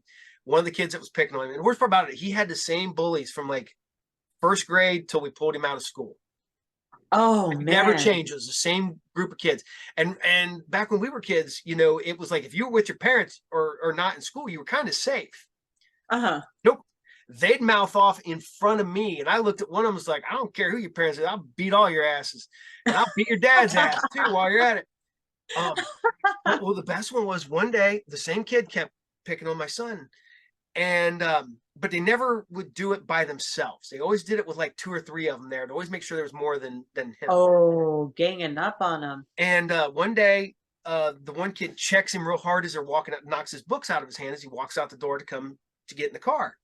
Uh-huh. So I watch where this kid walks. I watch the person he stands with, and I'm like, okay, I see you, dude. Next day, we're waiting. I walk over the dude. I looked at him. I was like, was that your son yesterday? And he goes, yeah. And I was like, yeah, your son ever touches my son again, I'm going to beat your ass. And I was like, I will find out where you live. I will show up every day and kick the shit out of you if my kid gets bothered by your son. And this guy's just panic on his face because I mean, I'm not like a big guy or not even remotely, but I was mad. You could see it just, I mean, my head was red. I was mad. And I Your did eyes probably turned calmly. extra black. And I'm just looked at him and he's just like, I'm sorry. And he just like slid. And then he got his son. And I never saw that guy again. As far as Oh, I know, that kid never picked on my son again. So nice. It hoping that worked. that worked. But he looked at this one kid were picking on him. He turns around and goes, "Go fuck yourself," like that. And then he got in trouble. And I laughed when the teachers told me what he did. I'm like, did he deserve it? I probably would have said the same thing. Yeah. Oh man. See, I was bullied from kindergarten all the way up to first year of college, second year of college. Yeah, I got bullied by my classmates even in college. I was like, oh my gosh, they're all at the same school still. But there was this one day, my senior year of high school, my biggest bully with the guy bully. I had girl bullies and guy bullies. This guy punches me right in the boob. But by quick reaction, I punched him right back in his chest, and the teacher saw it. She's like, go to the office. I set my books down. I was like, okay, I'll be back. She's like, not you. I didn't see you do anything. I was like, but I just punched him in the, and she, no, you did not. After he went to the office, she was like, I've been waiting 12 years for you to do that. They had seen me picked on my whole schoolhood. No, was it the same people in college that you from high school Yes, and junior? Oh, yes. geez. And they brought in friends that they made in college. So it was like strangers as well as the same people I went to school with. It was a community college 30 minutes away from this town. But I thought, okay, I'm going to college, no more bullies. And got my car keyed, all kinds of stuff they did to my car. Like, where's security? Well, my I don't know. I was 21, so this is about 5 years after high school. I'm at the bar, my bar, because I was at this bar every day, and we're sitting there, and I only reason I even remember this because I was drinking hard back then, and my buddies have told me what happened, and he goes, yeah, he goes, I remember bits and pieces of it. Uh-huh. I guess these guys kept saying shit the entire night, but we went to school with them. So where these guys are, and mind you, I didn't go to school with them from ninth grade because I had moved. So my buddies that were with me had went to school with them from till they graduated. Oh. And I'm sitting there and they're talking shit to us the entire night. I'm like, fucking 5 years have passed, dude. Grow the fuck up, you know? And but I'm stewing. My buddies could tell me they're like, man, I could see her getting pissed because I'm just down in drinks and getting madder and madder. And Oh. I'm not a good drunk. I get when I Oh. used to drink, we Jekyll and Hyde it. I would go lose my shit. And they said all of a sudden I don't remember if I was walking into the bathroom and they were walking out, or I was walking out and they were walking in, but he shoulder checks me really hard. Ooh. And they said all of a sudden I just swing around and it was so fast that I didn't realize it. And he goes, all of a sudden I got this guy slammed up against the wall, left-handed. I'm right-handed, so all my strength's and I'm holding him off the ground. And they're like his feet are like this far, like kicking, like and Yeah. they're Oh my goodness. and they're like the Monday after the bartender there was like, we thought you were gonna kill that guy. He goes, he goes, you went blank. Your eyes, because my eyes are dead, look dead anyway. So he goes, you got what we call dead eye. And my one buddy goes, you look like a shark. And I'm like, because your eyes do that. And I'm like, but yeah, he goes, you slammed that guy up against the wall, and he goes, his buddy's like people were not gonna move me. And he goes, pretty soon I set him down. I'm like, I like turned around, I slammed my Uh-huh. hands on their tables. I'm like, this isn't fucking high school, you stupid, like yelling at them and everything. And I got Wow. up, went back over, and I sat back down like nothing happened. Everybody's like, and to this day, I remember like 5 minutes out of like a half hour. out of that ordeal. Wow.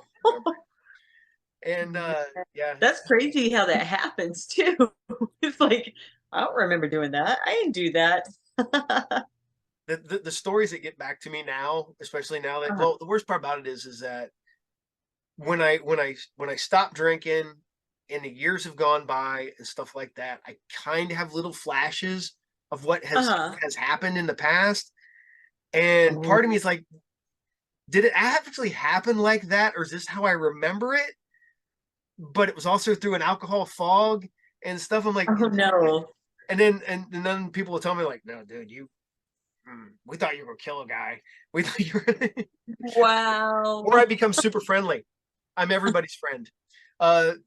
We used to run with a guy named Jay. He was a friend of my.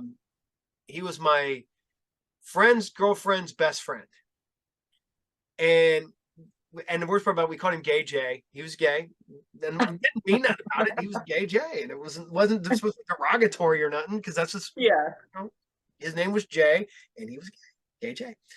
And I guess one night we're down in the place called the Oregon District here in the area, and it's got bars and Uh-huh. like porn theaters and sex Oh shops. no. So I'm hammered. And I guess I came out and I walked up to Jay and I just slammed a handful of quarters into his hand. I'm like, they got movies for you too. And I walked. Wow. Oh my gosh. Funniest guy ever. And then everybody's like, then you're an asshole. I don't know. It's like a switch. It gets to a certain point. It's like, fine, fine, fine, not fine, not fine. See, I didn't know other states had those theaters. Like in New York, they had them. And when I got there in 2009, I was looking for a job. I walked into what I thought was a store. And they're like, well, we don't need any salespeople, but we'll take you in the back room. I was like, what happens in the back room? So I was like, okay, you got to show me the back room. They took me back there and opened a door, and there's a window, like what was in oh, what is it? Boondock Saints. Yep. They're like, well, you would be up in that part. I was like, I'm out. I walked out. It even had quarter machines to stick quarters in the slot to see it. I was like, dude, I thought that was just on TV. I Oh, didn't know other states had like theaters for this oh yeah. stuff. There's one. It's long gone. It's long gone. I don't think the building's there anymore. It was actually Wow. a old movie theater at one time, and then years later, end up working with a girl whose parents owned it at one time. So you would walk across it, and I always thought the floor felt weird. Well, she told me why the floor felt weird is because when it was a movie theater, the Uh-huh. seat went like Oh, this. it had the slant. Yeah, so Okay. they took the slant out, and then they just used that for storage. She goes, oh yeah. She goes, if you go, and she goes, you go in the back, you open up the trap door, you go in there, and the seats are still there in the whole 9 yards. Oh, And she's like, wow. yeah, we used to play down there when we were kids. I'm like, you played in the basement of a porn theater? What? What fucking kind of parent? I was like, I understand having Being a parents. kid. Could you imagine being a kid doing that and you think, oh, this is normal. All kids do this. That's when I found out there were such things as jizz moppers, and Oh, I thought that was just a parody thing that was in movies. Nope. oh my gosh. There was a guy who worked Wow. there that was his job, and I'm like, dude, I'm so sorry That's a for you, man. that's a that's a bad job. Well, and then I end up hanging with some people, and one of the girls that we hung out with, one of her, like, I wouldn't say friend, but like a decent acquaintance, worked at the porno theater in the back in one of the booths. And she goes, oh, she got fired. I'm like, how do you get fired? Not fucking a customer? What? Oh my I was like, they do everything in them booths. And I'm like, God. how do you, what? But Oh my gosh. There was, what was it? I think it was in Japan. They showed this machine where a guy walks up and just sticks their member into the machine. mhm, I'm like, out on the sidewalks. yep, yep. They have them I'm in, like, dude. yeah, I've seen them in like side, like shopping plazas and shit like that because they shut. No way. Yep. Oh my gosh. Could you imagine walking through with your kid? Don't look over there, honey. You're going to see a little more than you want to. The thing is, though, is their laws and and it's funny because the Japanese work hard and they play harder. Oh yeah. And so they don't really have the hang-ups that a lot of other countries do. Even though if you watch Japanese porn, it's all pixelated. But and yes, I know that Japanese porn is pixelated, but I didn't know that. It's funny. I just knew they threw things like an octopus in there, and you're like, "What? Okay, you have fun with that octopus." My buddy worked at a adult video store years ago, so it was all the stuff that we'd find. Although I love the names of porno movies, and my favorite porno movie name is Weapons of Mass Destruction. There's a cat. Yep, that is Lucy. That is Lucy Purr. Nice, Lucy. And if you look close, right there, you can see the hair. Ah, yeah. That's Maze. That's Mazikeen. And then the little pudgy dog is right behind me. She's huffing and puffing. What are you doing, Poopy? What are you doing, Poopy? Because her buddy. Yeah, for a second, I was like, "Wait, did I take my meds?" Yeah, come here, come here, come here. Come here, get up here. Get up here. There we go. You ready? Oh, you're so fat. Oh, God dang it, dog. Ah!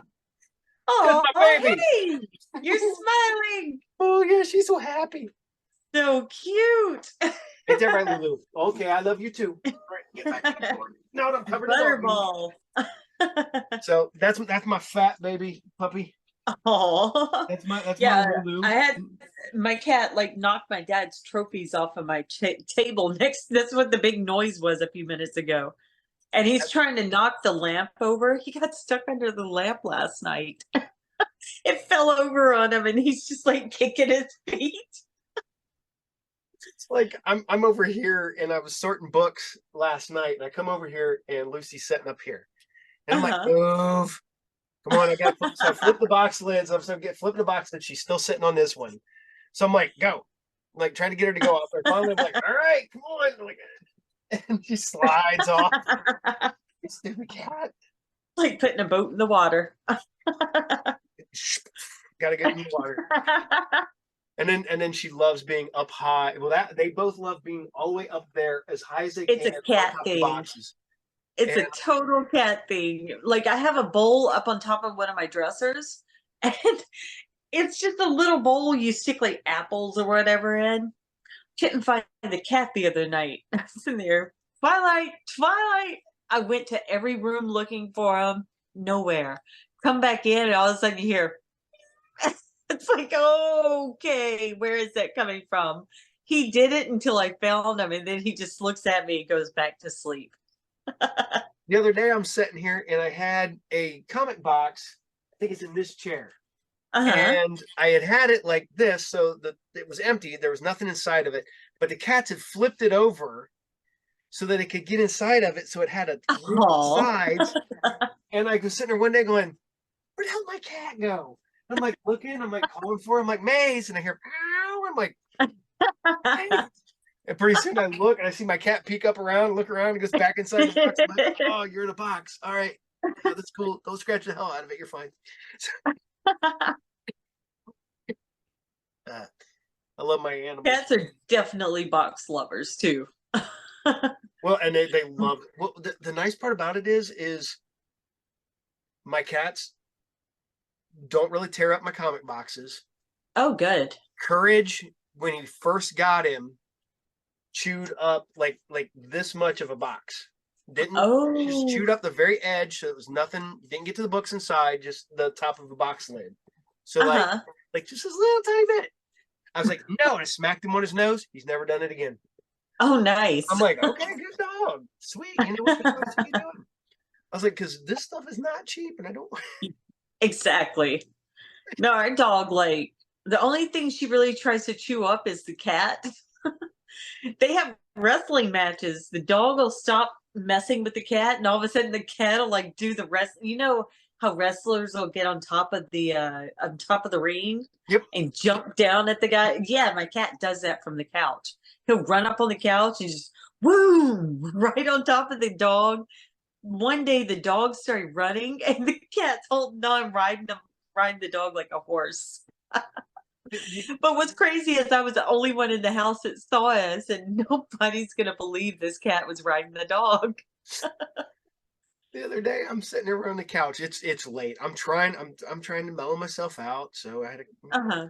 couple, and I turned off the lights, and I got like ambient music playing, and I'm kind of reading, and I'm just kind of slowing down. It's the end of the night. It's Uh-huh. 1:30, and one of the dogs is up on the couch. The other dog comes running in out of the laundry room, grabs the other dog by the head, goes, ah, and like, ah, and they all start fighting. I'm like, why you gotta do that now? You guys need to go outside. Oh my Like, goodness. I was like, I was almost this close. I was trying to mellow out. Why you gotta do that? Because if I don't like, I'm one of the people. If I don't get like everything shut down, like shut my brain Uh-huh. down, shut my thinking down, I can't sleep. Yeah, I'm the same So way. so I do all that. I've learned that ambient music works, and like the thunderstorms, I'll run thunderstorms and stuff, and it'll help me like just shut everything down. Nice. Although I found one the other day that all that did was turn my brain like majorly on. It's like, where are we going? Oh. We're going on for a walk. And so I start having these dreams like multiple nights in a row. And I'm like, okay, so now I can watch this one video with this ambient music, and it's called dark ambient, and it's Oh. I can't remember what the video is, but it's this big like almost like a pyramid in the mountains, and a guy looks like he's walking towards it, but it's got Uh-huh. like the clouds are still blowing, and the picture goes kind of blurry and hyper focus, and I kind of like eat a couple and chill out, Yeah. and and I try to shut everything down. Well, I found out this one and a couple other those dark ambient things uh Uh-huh. turned my dream brain on, I guess. And so I'm on this trip, and I'm trying to figure out where the hell I'm going in my dream. And it's like every couple days I have the same dream, and it's because of that stupid video. Wow. I'm walking through, I would say a desolate wasteland type thing. I would say a desert, but Uh-huh. I can see this big building. I can't quite make it out yet, but I'm always walking towards it. So I Oh. don't know if it's a mountain or a massive building, but there's shit like flying around it, and you can see like people moving about, like things moving about on it. And I keep getting closer and closer, but I haven't got to it yet. So I keep trying to make Oh. myself have this dream now to see if I can get there. I want to see where I'm going. Yeah. Oh my god! No, I end up talking. If you go back to my old episodes, a guy named Dr. Zombo. He goes by, he's on Facebook as Norman Yates. Oh, yeah, I have him as a Facebook friend. Me and him have had discussions, and one day when I stopped recording, we'd recorded for 3.5 hours. It's not including what we started before and what we ended, because we kept Wow. going after I ended. And this dude he's one of the ones all about, expanding your mind and not being, Uh-huh. super cool cat. And me and him said to have these discussions and stuff like that. It's like he's telling me how to like try to find books and dreams and try to read them while you're in a dream and stuff like that. And the coolest thing is that because of that, I was in a dream. I go into a video store in my dream, and I Uh-huh. go, and it's funny because it's all VHS tapes. It's no deal, no DVDs, Oh, no wow, Blu-rays. way back there. So I go up and I pull a VHS off the shelf. So I have this tape, and I'm like, and I, as I'm sitting there trying to find a tape that I can even do this with. Right? There we go. There we go. All right. So I take the tape off the shelf, and I Uh-huh. can see the cover, I can see the name, and I can read the synopsis. And I couldn't read a book, but I could see the videotape. So I will eventually do a movie my goal is to I'm writing the script to that one, but Uh-huh. my goal is to make the movie that's in my dream become a real thing. See, I want to do that with, okay. It was weird because I was sleep. It was in Mexico, and I had some crazy dreams after a head injury in Mexico. And this whole movie was about werewolves who were stealing people's cats and the owners of the cats because they were going to have the cats protected the people. Yeah.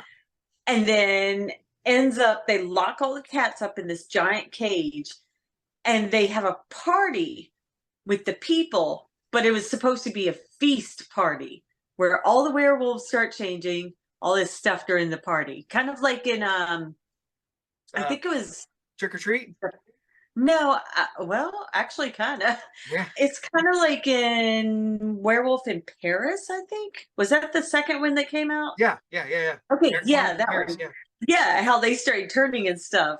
But anyway, they stole the wrong girl's cat. And she goes in during the party, taking each one out while they're changing.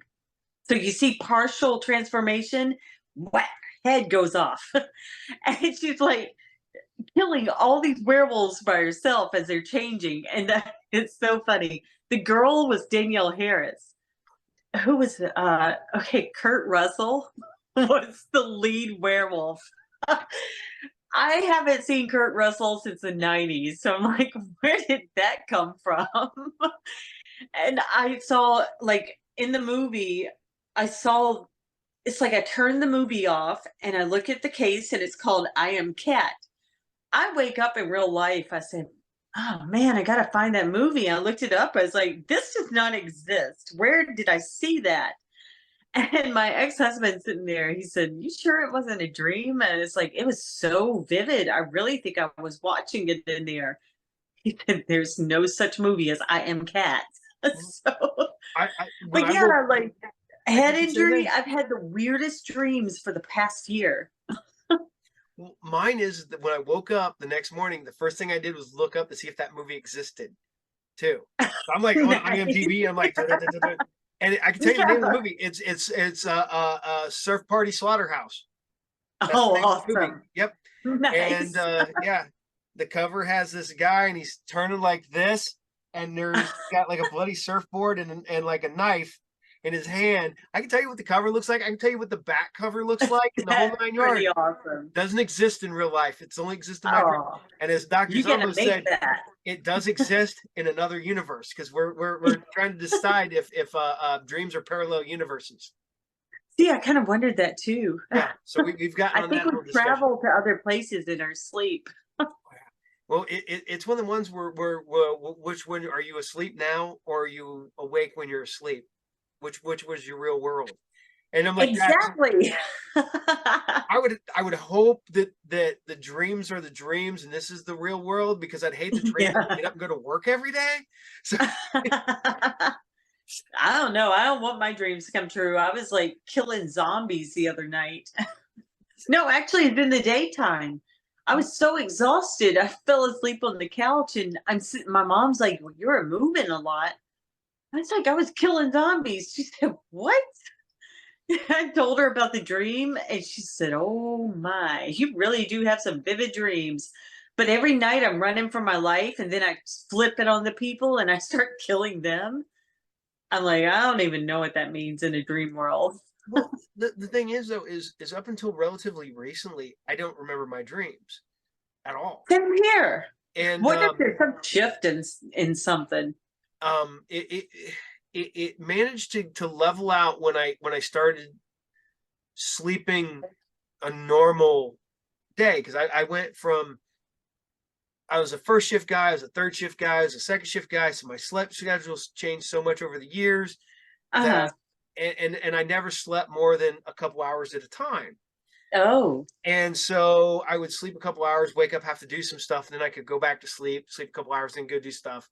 And especially when Mhm. my kids were little, I worked, I was a manager at a Hollywood Video.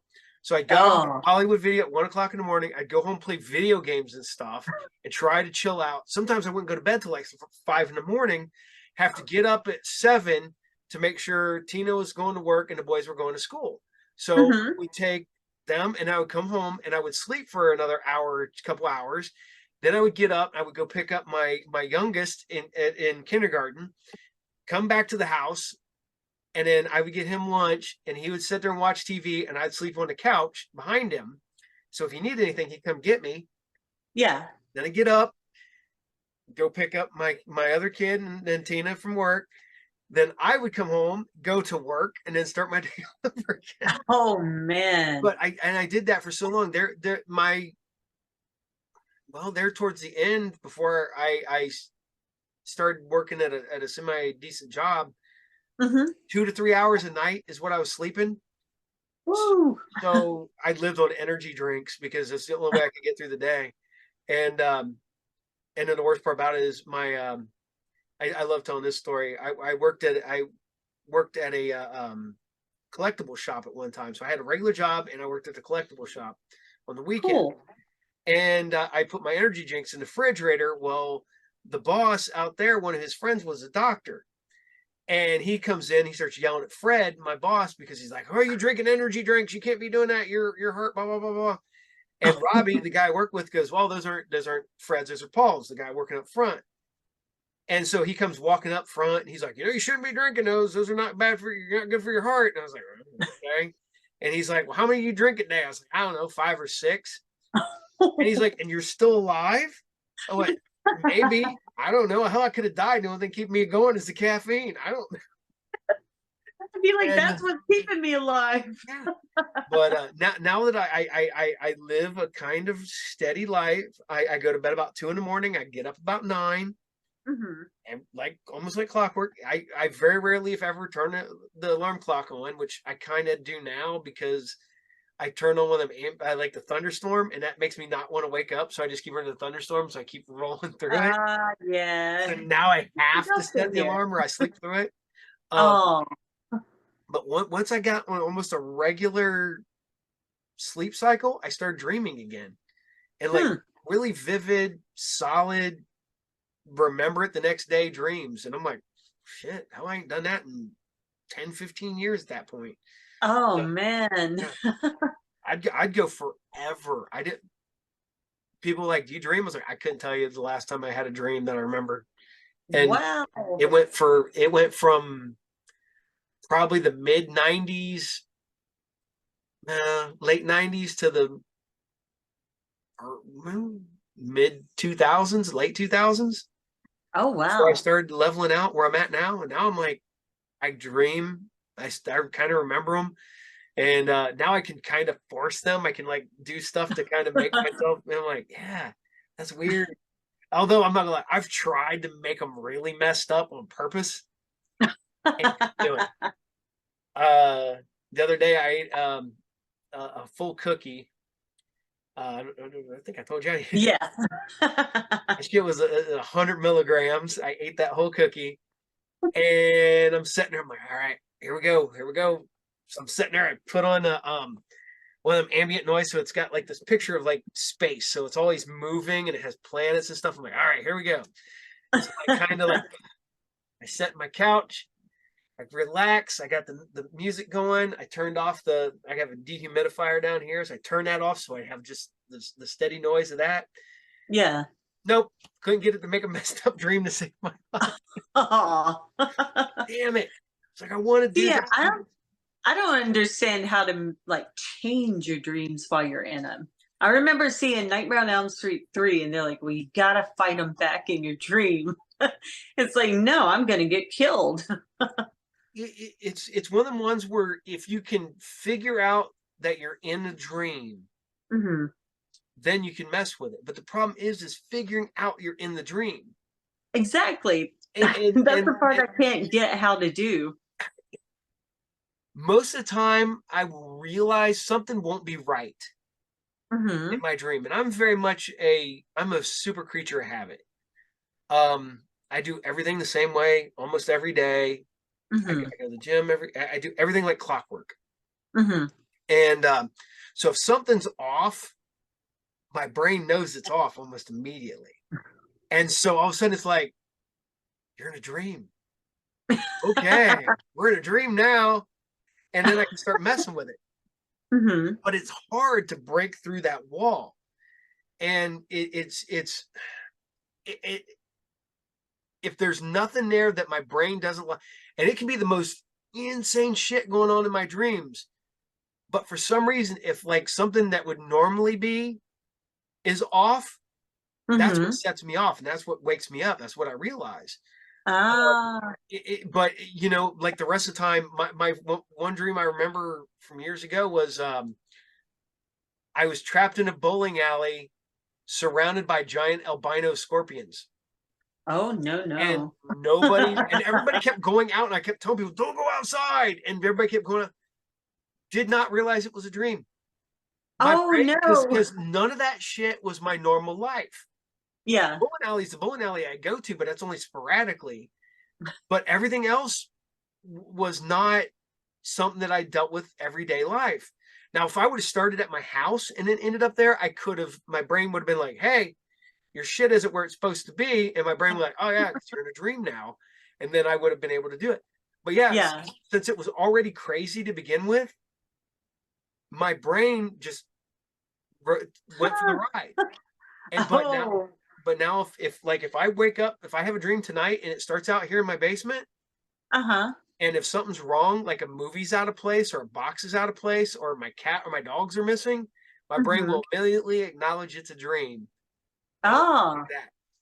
And I noticed that. See, I wish my brain would do that, but instead it's like, I'm gonna see what happens. So until they about kill me and then I wake up, it's like, am I dead? Nope. The falling dreams are the worst. Gosh, like Oh, the hell. you know, there is a weird story about a falling dream when I was a kid. I was like, let's see, I was about 8 years old.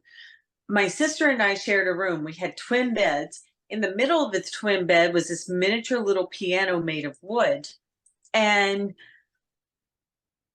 I don't know how it happened, but somehow I seriously think I levitated over the piano and dropped on it. Because in my dream I was falling, and when I fell, I actually fell on the piano. My mom comes, "Why are you playing the piano? It's the middle of the night." I was like, "I fell on it. I just dropped on it." She said, "That can't happen.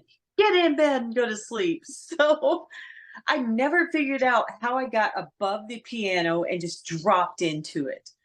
But that was the weirdest thing. I was sitting there trying to make sense of it. I was like, maybe I'm a witch. So it's like maybe I levitate. I don't know. I just know I fell on the piano. It Your happened in powers. college too. I actually landed on the floor on my back in college.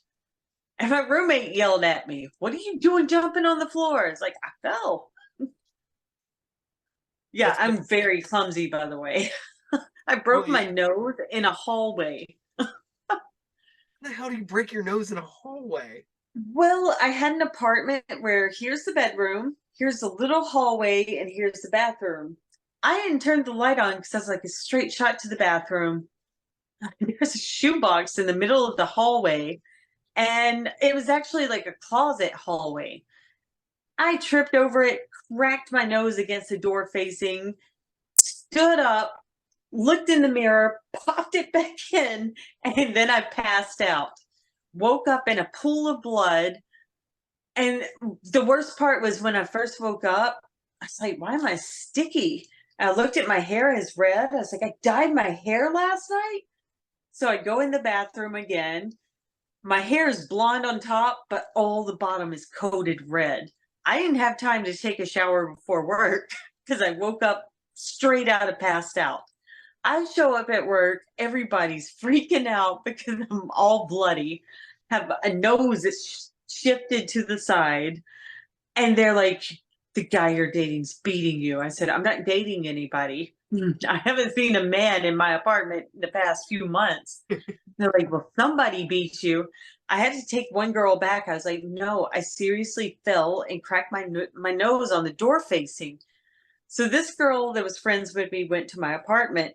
I was like, she's like, "There's blood all over your hallway and in your living room, in your kitchen." She did a scope of the whole house. We get to the closet where the hallway closet part is, and you could see right where I hit my nose on the wall because it's like a water fountain of blood. And at the bottom is a pool about this big, a circle on the carpet with a paper towel over it. Somehow I got to the kitchen, grabbed the One paper towel, paper and stuck towel. it over the blood. She looked at me, she said, "Oh gosh, you really did break your nose on the door." She looked at me and said, "That is the dumbest way to break your nose, you know." I said, "Well, I wasn't thinking about breaking my nose a smart way." Back in the day, my buddy and I, we were all hanging out at my friend's house, and I Mhm. think we were probably watching like wrestling or something, like a wrestling pay-per-view or something. We're all drinking and stuff.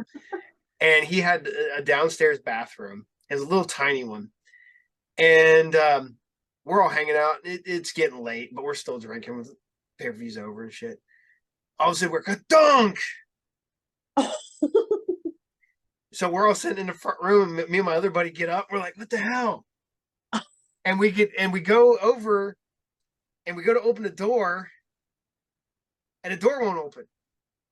Oh. And I look, and you can see I'm like got on the floor, and I'm like looking, and I can see. I'm like, hey, hey, and I'm like, oh shit, I think he's out. Oh We no. we had to push him and the door so we could get in there. Evidently, while he was peeing, he falls face first into the wall. So you can see the where his face hit the wall. There was a Oh. hole in the wall in the shape of his face. And then he fell off to the side. So his pants are still undone. He's peeing all Oh over the my floor, all god. over himself. And we're just like, okay, so we gotta Wow. go up, we gotta go get his wife. So we go get his wife because she's asleep. We're like, hey, knocking on the door. Hey, hey, your husband's downstairs in the bathroom. He's knocked out cold. What did she do? And she's like, she gets up. She's like, is he okay? I'm like, I don't know. He's out. He's snoring. And by the time we get down there, he's kind of coming to again. So he's sitting there. He's like leaning up the bench, the bathroom door, and he's like, his eyes are all glazed over, and he's like, "What'd you guys do to me?" We're like, Oh my "We didn't do god. nothing." He That's goes, funny. He "You blamed walked. y'all. Oh, we walked. You walked in there. I was weird. Boom. We walk in. Your face is you're on the floor. We got to push you to get you in there." Wow. I don't miss those days. Don't miss those days. Oh, drinking. Oh man. I remember, and this was sober. I was taking a shower. Evidently, something was slippery in there. I slipped while facing away from the shower head, hit the back of my head on the faucet, fell out of the bathtub, knocked my chin open on the toilet seat, the back of it, where the tank is, Mhm. fell back in for a second round of hitting my head on the faucet. And then I'm just looking around like, what was that? I hear my mom and dad screaming outside the door. Right when I open, I was like, hold on, I gotta figure out what just happened to me. I opened the door, my dad's sitting there about to charge Knock at the me. door down. And then I was fine. I hadn't seen my chin split open. And he looked at me and he's like, oh my God, oh my God, whoa, I don't know what to do. And I was like, what is your problem? I looked, my chin is split from here to here, hanging skin. My mom's like, how did this happen? I said, I have no clue. So that's the thing. When I get hurt, somebody's like, well, how did you do this? I don't know. Ghost? Ghost did it. Yeah. Well, Yeah, if anything goes wrong, just blame it on a ghost. I went to I went to go to work one. This is right towards the end of me working at a regular factory job. This is like the Uh-huh. last like 3 weeks. The plant's closing. I'm tried to quit, but they asked me to stay until the plant closed. I'm like, all right, whatever. So Ah. it iced up here. So everything's covered with ice. I Oh. go walking out my front door, and I'm leaving plenty early so I get to work without having to worry about anything. So I got to be at work at 11. I think I'm walking out the door at like 10. Make sure I have an hour to drive 20 minutes away. You know, Uh-huh. that I walk out, I take 2 steps, I slip, fall on my ass, I slide down my porch, down the steps, down another Oh. little section, down a couple more steps, and when I finally came to a rest, my legs were underneath my car. And I'm laying Oh. there in the grass, everything covered with ice, and I'm laying there, and my neighbor looks at me and goes, "Are you okay?" And I went, "Just my pride." And I was like, "Can you help me up? Because I can't get out from underneath this car." So Oh he my comes over God. because I was stuck because I went Oh, down with yeah, so much force that wedged I'm like, so he pulls me out. I get up and I'm like, all right, I still gotta go to work. So I go to open my door and my car is completely encased in ice. It's frozen completely over. And I'm like, Oh no. nope, I guess I'm not going to work tonight. So I go inside and I'm like, yeah, John or Jim, I'm not coming in tonight. He's like, what happened? I was like, I fell on the ice. I didn't want time for it to continue to fall. And then, yeah. And then the worst part about it is Wow. that like, I think only like 2 people showed up that night anyways, because everybody was like, I'm driving in that shit. So, Yeah. but oh my God. If it were in New York, they'd be like, "Take the train." Yeah. So Yeah. See, I've never lived in a big city. And I have friends who have lived in big cities and they're like, yeah, I didn't even drive a car until I was like 22. And I'm like, oh, yeah, I met those dude, I've been driving since I was 12. What the hell? people like that. Well, You're like, how's it gone that long without driving? we had a girl when I worked up in Sydney, right towards the end. She was from New York her entire life. Um, I think she was almost 30, had never even got a driver's license. No car, never driven a car, Oh, never you're no driver's frozen. license. So I'm like, I was like, how the hell did she get here? She goes, I got a ride. I'm like, no, because you're supposed to have a valid driver's license to get a job here. And she goes, no, they hired me. I'm like, okay, Oh, whatever. really? Yeah, good on you then. Hmm. Yes. Wow. Yeah. 30 some years old, lived in New York City up until relative. I'm like, why the hell did you live in Sydney? I was like, how'd you get here?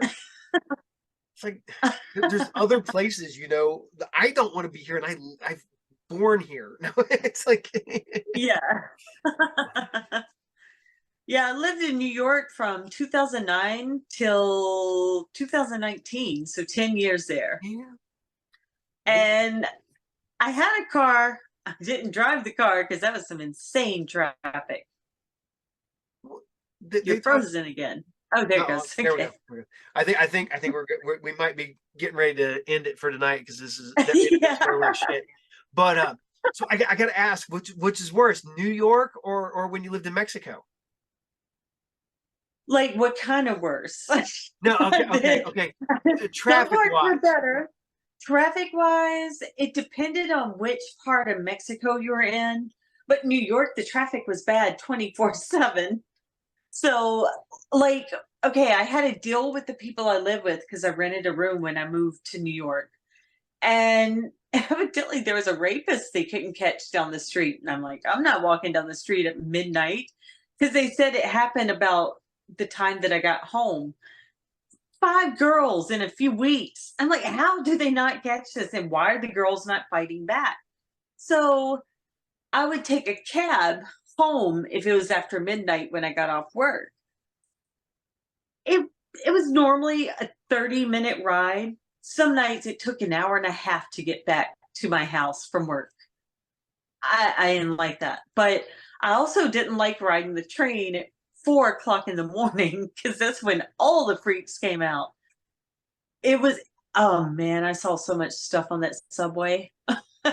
There's this guy on Facebook and he like posts videos of the stuff in the subway. I said, "Oh, I've seen that guy."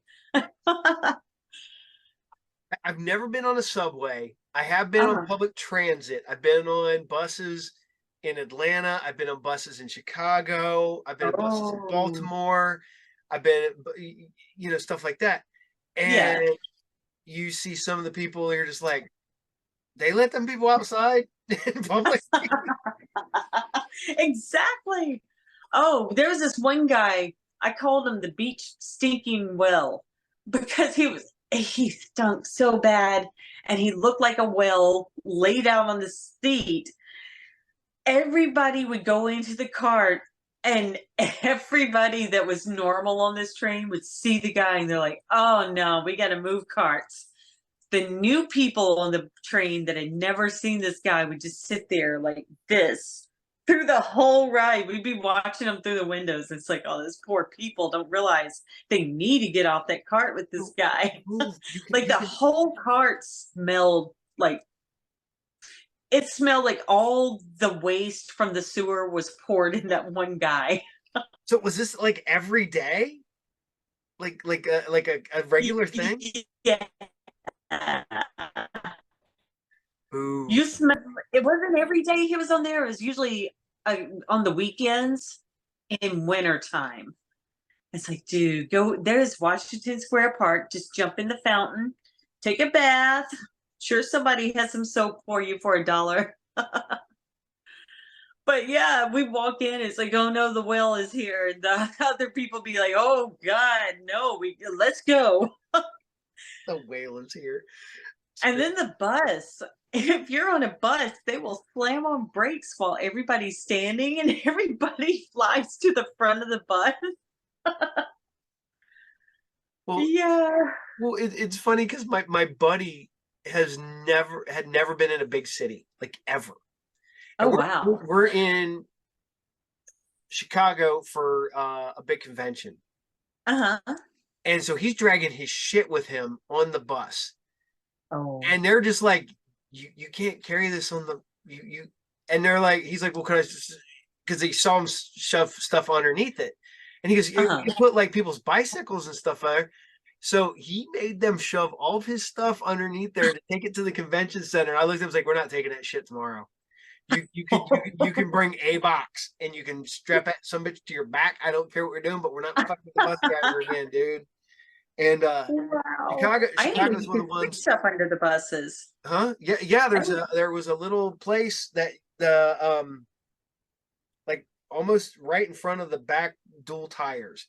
There was a little place that could open up, and they would, like I said, they put bikes underneath there is what it looked like. And but yeah, he talked him into putting his shit underneath there. I'm like, all right, dude, whatever. They charge them extra?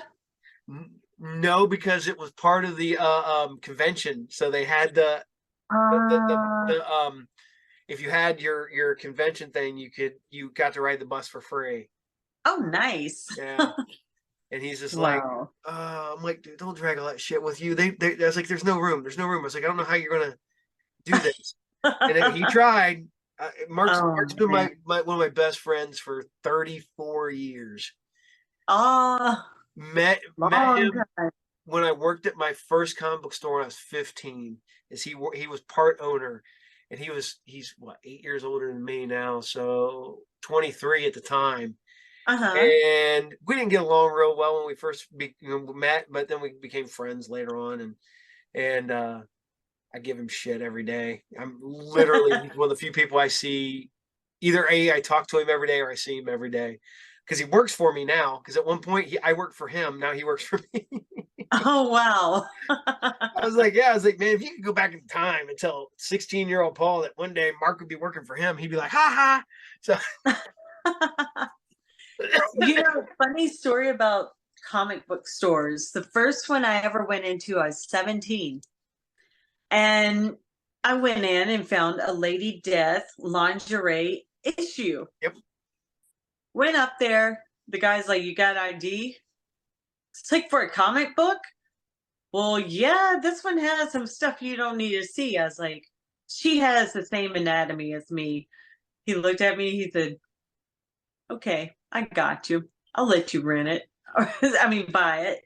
I was like, okay, I want this too. And he's like, why are you picking out this stuff you shouldn't be reading until you're 18? I was like, I want to draw the characters. So, like, I was the girl that was in class drawing Lady Death in the middle of history.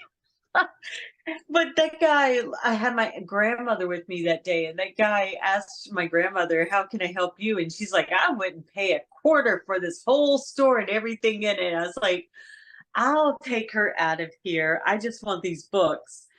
He's like, "I really shouldn't sell these to you because you're underage." I was like, "Dude, I got them. Lady Just let Death me and have them." She are not bad at Yeah. all. No. Lady What's Death has some big knockers, though. Oh yeah. Well, what's funny is Brian Pulido, the guy that created Lady Death, Uh-huh. we became, I wouldn't say friends, but we became pretty good acquaintances because we kept doing conventions together, and all because Cool. my buddy Mark, who had to drag all of his shit with him, would get everything he could signed. Uh-huh. And I'd always talk to Brian and stuff at every convention and stuff. And he knew me so well that he go, "Hey man," he goes, "Can you watch my booth while I run?" Oh, And nice. so like literally he's like leaving me with his all of his shit, his money, everything. And I'm like, "Okay, yeah, I can do that." So and he would Wow. leave and run back, and I'd be selling product for him and the whole nine yards. And That's he's like, pretty cool. "What do I owe you?" I was like, "I don't know. Can I have that book right there?" And he's like, "Yeah, sure. Here you go. I'll sign it. There you go." Nice. So yeah, so I have a shit ton of Lady Death books signed. Oh, I Right. love Lady Death. I even watched, like, this movie The anime, from Huh? the anime. Yeah, the anime one, yeah.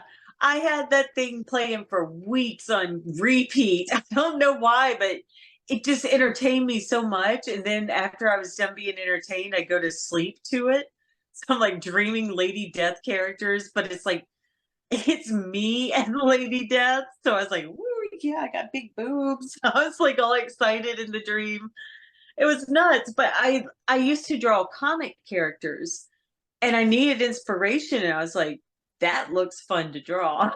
So, because the first picture I saw of her was this big, and I, like, made my own picture that was, like, a regular page size, Yeah. and I took it to school, and they're like, "You trace that." It's like, "No, here's," and I showed them the picture. It was in Wizard magazine, and they were like, "Well, you have something that you put it up on the wall and drew it, didn't you?" And it's like, "No, I looked at that little miniature picture and drew it." And I after that, I decided I had to have one of the comics. So we ran across this place while I was at the dentist, and my grandmother had to take me, and she insulted the owner. I was like, "I am so sorry. I didn't know she was gonna act like this." So yep. So I learned after that, don't take your grandmother to a comic store. My dad took me to one, and I was buying completely inappropriate, like 100% inappropriate comics for my age. And my dad, that guy looked at me, and goes, "You sure you want your kid to have this?" He's like, "I don't care. It's a comic book." And so this is his answer. He's like, "It's a comic book. What do I care?" He goes, "Because I love a comic book called Faust, and Oh, yeah, that was a Faust good is one. nudity, blood, violence, you name Yeah. it in that book." And the thing is that I've become friends with a couple of people that worked on Faust over the years. Oh, very cool. Tim Vigil's brother Joe, I still talk to Joe pretty regular. I don't talk to Tim hardly at all anymore. Mhm. And then their inker that they had, a guy named Tim Tyler, and I've had Tim do artwork for me in the whole nine yards. And Nice. I got into this, and it's funny because my senior year in high school, we did to do we had a class called current events. Mhm. And our final essentially for this thing is we had to do a take something that was a hot button item in the media and in the news at that point in time and do a report on it. And you had kids doing on teen suicide, doing this, and I did because I was in. Yeah.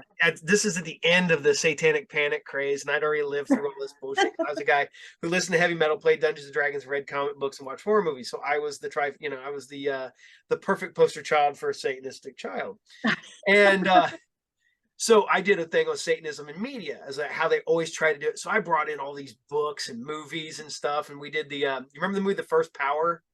Yeah. Blue Diamond Phillips, and we did. That's how we Yeah. opened it. Is we had them draw the pentagram on the thing, Oh. and no, we started off with Slayer, and it's when he's like, "Enter to the realm of Satan," and then Oh, it went to yeah. that, and we did all this stuff, and we were asking all these questions. And all of a sudden they're like, I was sitting there holding up copies of Faust, and I was like, yeah, I was like, these comic books based the guy has to play the devil. He played against M, who's Mephistopheles, who's the devil, blah, blah, blah. And everything. And they're like, can we look at them? And I looked over at my teacher and was like, I'm gonna say no, because I don't think he'll say yes. And he's like, how bad are they? And I'm like, oh, they're bad. They're bad. I was like, they're majorly inappropriate for kids in high school. And he's just like, I don't care. So I'm like, all right, pass them around. And everybody's like, that woman has a snake coming out of her. Oh, it's coming right out of it, isn't it? Yep, yep, yep. Pass that on to the next person. That's hilarious. Got an A on that project. Nice. But oh my god, and it was bad because everybody always assumed I was a devil worshiper all through high school, anyways, and that just made it worse. And that's why I did it. So I'm like, I got like 2 weeks left. I don't care. So.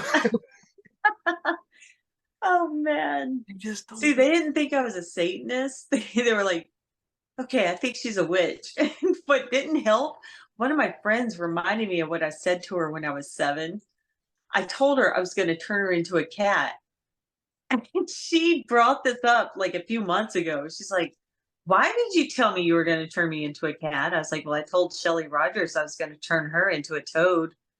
She's like, okay, why those animals? I was like, because if you were a cat, I could take you home with me and turn you back into a human, and we could play all the time. And my parents wouldn't make you go home. She said, okay, why the frog? I was like, I don't like frogs. I don't like toads. They creep me out, and so does she. She's like, oh my gosh, that doesn't help the fact of why we thought you were a witch. I was like, yeah. So, and then senior year of high school, my mom made me a witch's dress. I won the Halloween contest for the best costume of the whole school dressed as a witch. I remember one girl was like, I knew it. I was like, did that to her. But yeah, like they thought you were the Satanist and they thought I was a witch.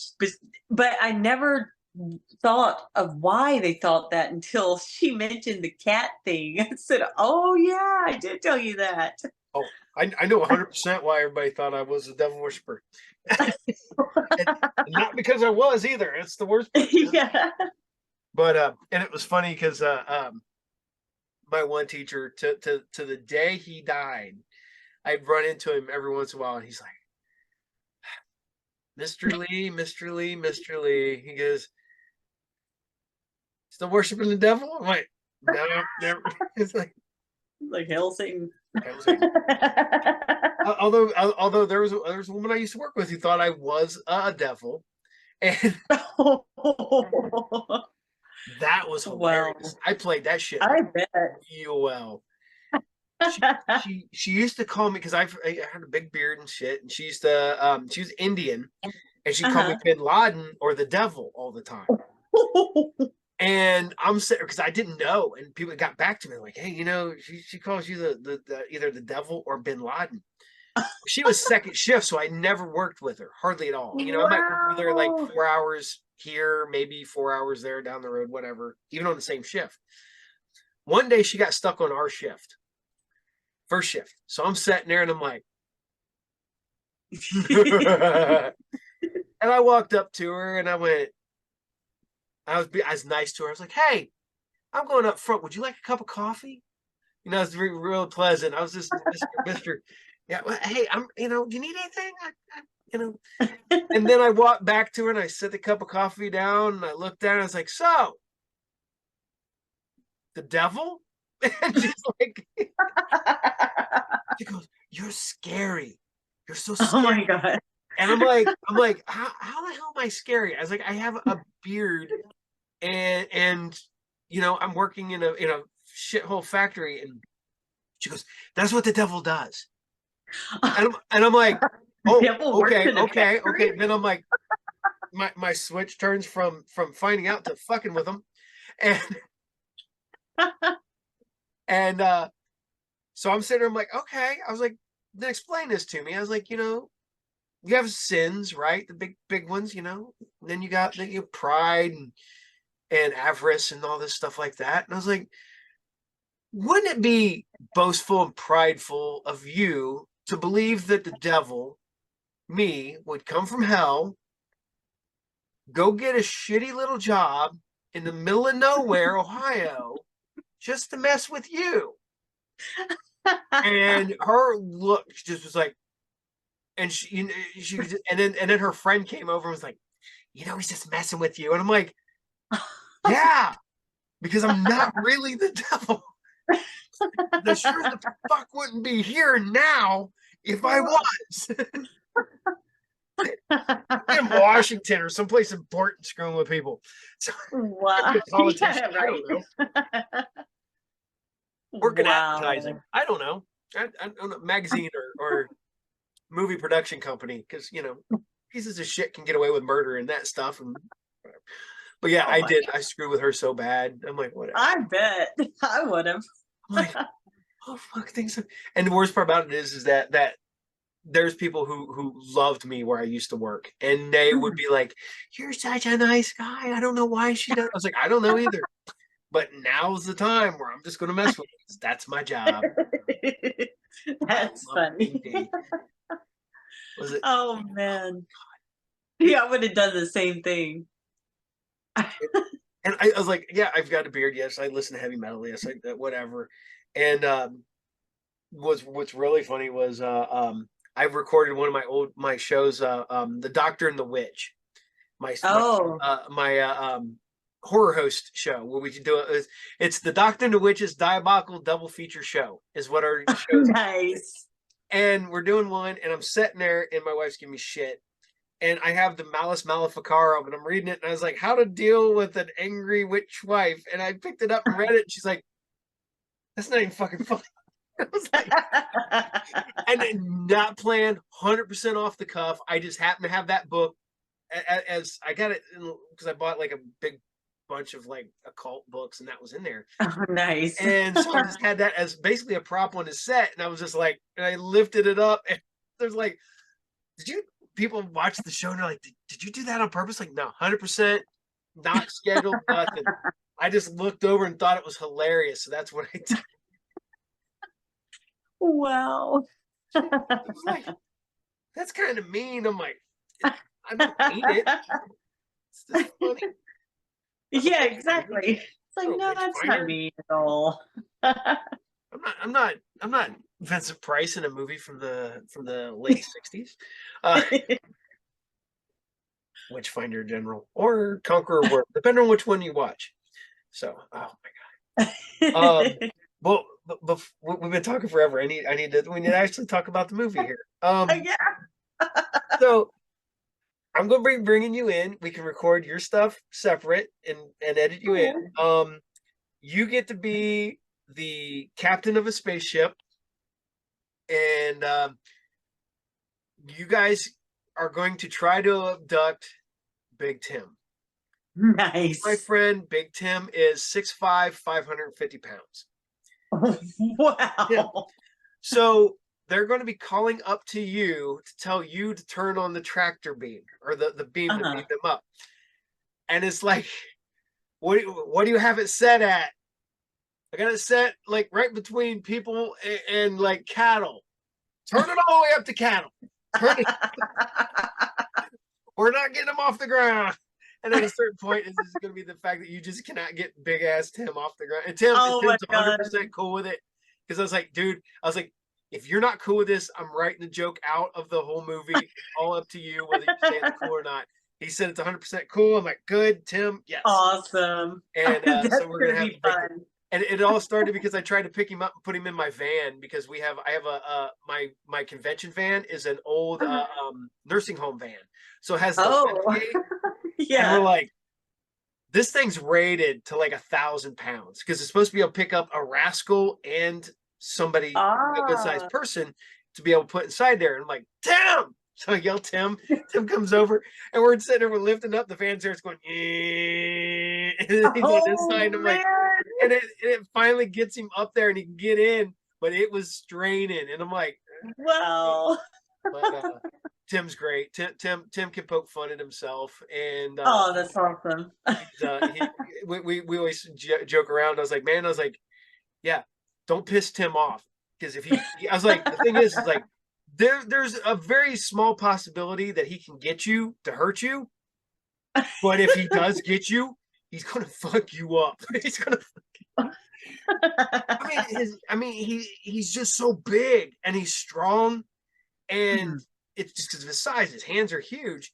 I was like, man, I was like, because these kids come in, they get mouthy with him. I'm like, I want to get mouthy with Tim, because all really has to do is whap, Yeah. and you're gone. Slap them all at one time. Yes. Like the Three Stooges, where he smack all of them. This big meaty Tim hand just I smack, love that. But well, we finally talked Tim into doing this one time, because we kept telling him we're going to take him to it with us when we go to an all-you-can-eat buffet. So we want to scare the people at the buffet. So literally, my friend Bone walks in first. Bone is shorter than me, normal size guy, whatever. Then me and my son Joe walk in. We're roughly the same size. Mm-hmm. Then our buddy Matt walks in. Matt's a bigger guy. Then my buddy Mark comes in. Mark's 6'2", and he's 375, I think now. He comes walking in, and then Tim walks in behind him, and Tim's 6'5", 550, and he's just like, you see them little Asian guys at the Chinese restaurant, like, oh shit. Like, no food for you. No, go. This is the end of the night, right? We don't have to bring out. So then he goes up to the hibachi grill with 2 plates. Because you get a plate, you put all your protein, you put all your vegetables and shit on there, and then they throw it on the hibachi grill and cook it up for you. And you just seen them, he walks up and he hands both of them to the guy, and I think the guy thought he was going to go back and get more, but Tim just stood there and waited patiently. He didn't eat a whole lot. He ate like 3 good-sized plates, but yeah, he freaked him out, man. You walked in, and here comes Tim walking in, and just like, oh, Gojira! Now we got to do it when they have the all-you-can-eat at Applebee's, so we could take him in. Applebee's would have a heart attack. Especially was it because it's all you can eat riblets, boneless wings, and shrimp, I think. But it's only every once in a while. They didn't have it for the longest time, because literally when the pandemic hit here in Ohio, they shut everything down on Monday. Literally, we go out when we close up the shop on Saturday. The group of us all go out. We all go eat, because we don't get out of the shop till after 8 o'clock. So everybody else is 8 and shit. So we go out and hang out by ourselves. We rolled in down there, and it was quarter boneless wings. So it's all boneless wings, all quarter piece. Wow. So we're eating like fucking pigs, and I'm sitting there, and it's bad because I say this. My meal was $10, and everybody's like, "That's not a bad meal." It's like $10 worth of quarter freaking wings. Wow. Mind you, my drink. God. So my drink was, $3. So $7 worth. So as my brain now shuts down on math, 28. Yeah, 28 boneless wings. Oh my God. And the worst part about it is I ate the least of all of us. And I was like, man, this pandemic's coming, man. I was like, this might be the last time we all go out to eat. So literally, I spent $10, and I tipped my waitress. I just gave her a 20. I told her to keep the change. Oh, that's nice. Because I was like, man, this might be the last tip you're getting. I don't know how this shit's gonna work here soon. Yeah. And that was the last time they had any of the wing deals up until about 3 months ago. Oh. And they brought back the all-you-can-eat riblets. They raised the price a little bit, but oh yeah, I bet. But man, we go in there and they're just like, okay, can we get this order up? Yep. I want wings now. Go ahead and get my riblets ready. And by the time I get these ready, the riblets will come out. Then I'll get that, and I'll get chicken, because I'm one of the few people that don't eat shrimp. So my buddies were like, I want shrimp this time. Next time I want the riblets. And then there's and then they That's finally had pretty to start. awesome, though. Oh yeah. And the thing is up until recently, you could take it home with you. So you could order all the food you wanted and then just take it home. My buddy Mark would go and get like 40 wings and take them home. Wow. And they finally went, no, you can't do that no more. And I'm like, oh, because my like son decided he got the wrong sauce on his wings. And I was like, oh, I'll eat those, but I was full. And I was like, can I get a box? They're like, we can't give you a box. I was like, even on the stuff you brought out that's wrong. And they're like, no, you got the all you can eat. You can't take anything home. And I'm like, oh, okay. Wow. I ate my $14 worth of food. So I'm big. So I think the only thing like that we found in New York was you buy a beer or a soda, not water. It had to be a beer or a soda, and you could get your wings 29 cents each. That's not bad. The people I went with had the table full of chicken wings. I was like, dude, how are y'all gonna eat that? I have my little plate with like 10 of them on it. And got them stacked up like this. I said, wow. But also another thing that we found was the beer that you buy a beer. Each beer you buy, you get a free pizza. So you just go pay $3 a beer and you have tons of pizzas to eat all night. Holy shit. Yeah, well, they just give you like a free pizza. Damn. And the only time you had to pay for the pizza was if you like decided to put toppings on it. It was $1 each topping. It's not horrible. We would stay there all night just eating pizzas. Well, this is the bad one. Was years upon years ago. Hooters of all places, they had their wings. They had dime nights and they had triple nickel nights. But this is back in, I want to say like 94, 95 maybe. So we would go down there and I want to say we went down to watch a wrestling pay-per-view because they put the pay-per-views up on the screen. So we're like, screw it. They're having the sale on the wings here. We're going to watch WrestleMania or whatever we watched that day. So we're there like 3 hours eating wings. And we got the first batch. We're like, we want 100. Oh my gosh. They bring us, there was like 6 of us though. So, okay. Yeah. And then we ate those. And I'm not normally a wing guy. And I'm like, at the certain point where it's like, can we get 100 more? Okay. They're like, what do we want? I was like, can we get 25 this sauce, 25 this sauce, 25, you know? And they're like, yeah, sure. So we had it all brought out. We ate again.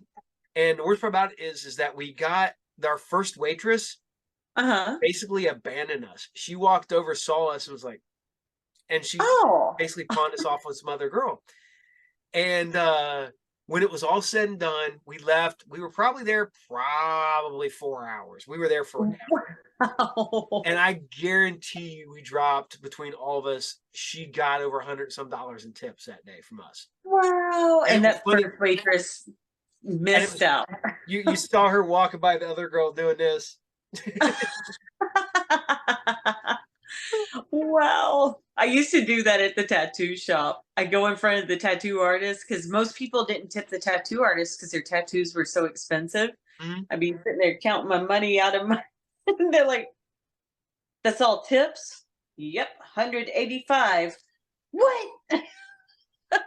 So I guess that was her version of doing that to her coworker. Oh yeah. Yep, 100 something.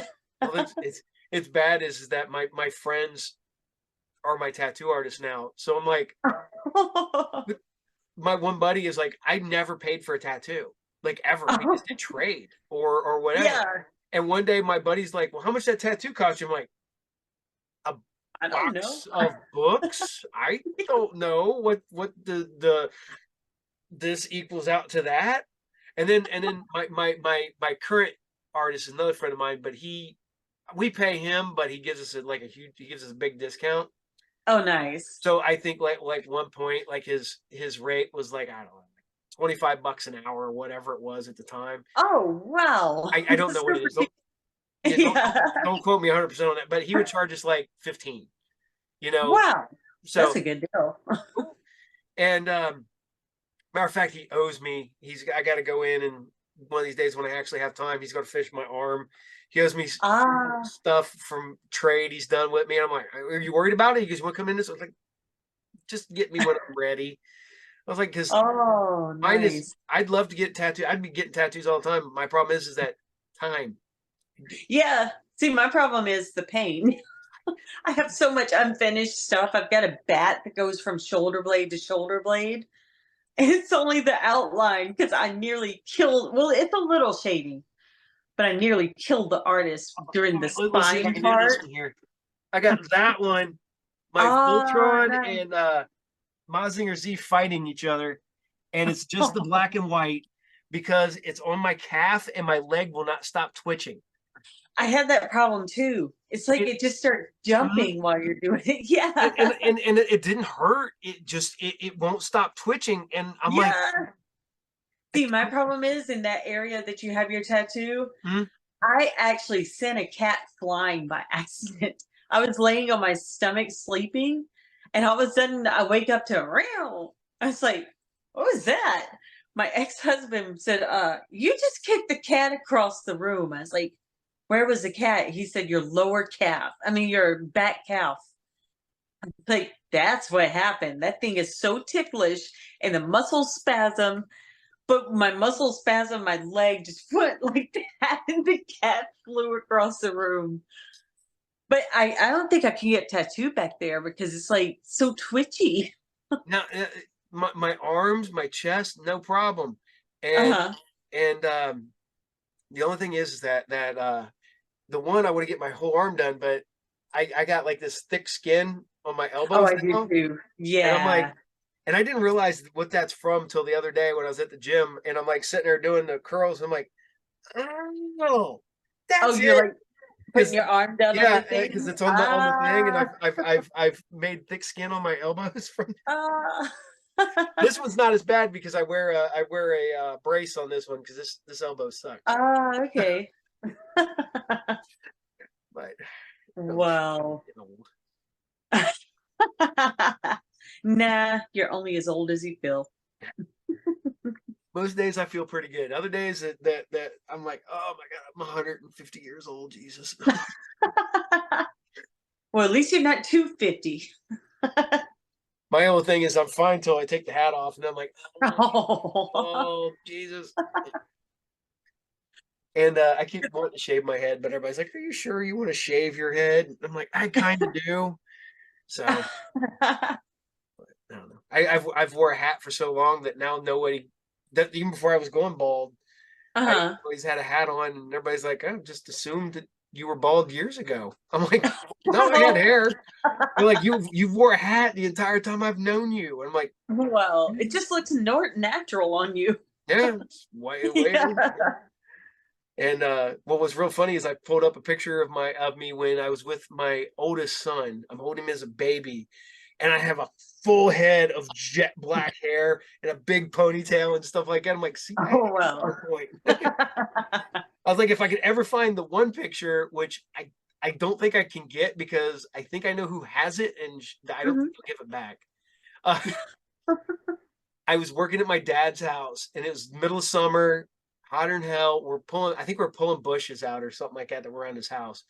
So Mhm. I'm legitimately, somebody decided to take a picture. I'm leaning on my car, no shirt. My hair at the time was down probably middle of my back. So I have Oh, my wow. ponytail in and no shirt, and I'm all tan, and I tan really nice. And Uh-huh. I'm everybody's always told me I'm part Native American, but I'm like, prove it. Um, and but it was funny because everybody goes, "Man, you look like you just walked off the reservation," because I'm red. I look Native American, and I'm like, I guess I could be, except for I can grow a big old beard, and Yeah. You and do kind of have the eye shape though, so yeah, that's one I thing. can see And that. I ran into a medicine man a bunch of years back, and we have a powwow that's kind of local around here, and he's like, "You going to the powwow?" And I'm like, "No," and he goes, "Why not?" And I'm like, "Well, I'm not Native. I'm not an Indian." I was like, "It's not my place." Uh-huh. He goes, he goes, you're Indian. You just don't know it. And I'm like, Yeah. well, that's what I've been told, but you've been, you're always told shit when you're a kid, and you're just like, okay. Yeah. And he's like, no, no, no, no, you can see it. And I'm like, all right, man, but I can see it. probably not. But See, I have I do, Cajun as well as Cherokee, yeah. both sides of the family. But most I people think I'm Russian. And I'm like, I'm not Russian. so is the I don't I'm not gonna. You can tell me none of my business or whatever. Is Xaden your legit name or a shoot name? I made it up. It's Okay, Ana shoot name. Xaden. Yeah, there was only one guy to get that too. He's like, Satan! I was like, you got it. Well, I always No, tell it was people. a complete, that name didn't exist until I came up with it. And now I've noticed there's a lot of kids named Zayden. I'm like, still in my name. A bunch of boys are named Zayden. The first to pop up was in China. That seems about right. Yeah. Yeah. Well, But I looked it up online when I was coming up with a stage name, and I couldn't find it anywhere. I was like, this literally does not exist. So my name originally was Harmony Xanax. That's my name in Chainsaw Cheerleaders. If you see Harmony Xanax, that's me. I was like, I cannot go around as that anymore. So I took my nickname, which was Anna, and I was like, Zayden. I like that. So oh, I joke around is that I can't wait till something happens and they have to do the whole Paul Lee, also Juan Alvarez, aka Guy Man, aka because I when I worked at the hotel, this is back in the day when Columbia House and like the movie clubs were still legit. We lived in uh-huh. the apartment side of the hotel. So we had a 2-bedroom apartment, blah blah blah. And when I worked there, and also all the guys, the Mexicans from the Mexican restaurant lived in the apartments too. Well, they get Oh. all their mail delivered to the front desk of the hotel, and then I would make sure everybody was passed out. And I'm just sitting there one day, and I'm looking, I'm reading a magazine or something, and I look, and there's the Columbia House thing where you can get the movies and the stuff. I'm like, da-da-da, Juan Alvarez, and I put the name. So I would always get Juan's mail because I was Juan, and so I would get all this stuff, and I started just making up names. So I was getting just DVDs and CDs left and right as fast as I could, because I'm like, they got to trace them back to the hotel, figure out who the hell they were, and I did Juan Alvarez, I did Lester Claypool, Guy Man, which I thought Guy Man would be the one that would never get past anybody, and Guy Man did. My new current name is I have Captain Cartoon, and my the Doctor and the Witch. My name on that show is Dr. Edgar Shelley Lovecraft, PhD, not MD. That's my full. That's awesome. Nice. And it was going to be, because at one point it was going to be Dr. Sasquatch, and I was going to get a Sasquatch costume, but wear like a lab coat and have glasses. Oh, that'd be awesome. And then I was thinking to myself, I'd have to wear that the entire time I'm filming. Yeah. And then I'm lazy, and so I just put on I put my hair back, I put on a different shirt and shit like that. And literally, here's my costume for Saturday morning cereals. I just wear a robe. Nice. That's what the captain wears. And it's I'm sort of talking to Dr. Zombo and Mikey Severe, and we're sort of talking. They're both like, "You're lazy about your character," and I'm like, "I know." Oh, wow. I can literally get up and go get food from the Speedway down the street, and I don't have to take the makeup off. You guys are all have to stay in character until you get your makeup taken off, and I'm like, "No, I'm lazy." So now they're all like, Mikey's like, "I'm going to make you a mask so you have to wear it when I'm going to teach you to do the makeup," because he does his whole Yeah. like, I Oh will do man, it for one the day. Sasquatch, you could actually just glue hair on your face. I could actually just not shave for like a month, and you would.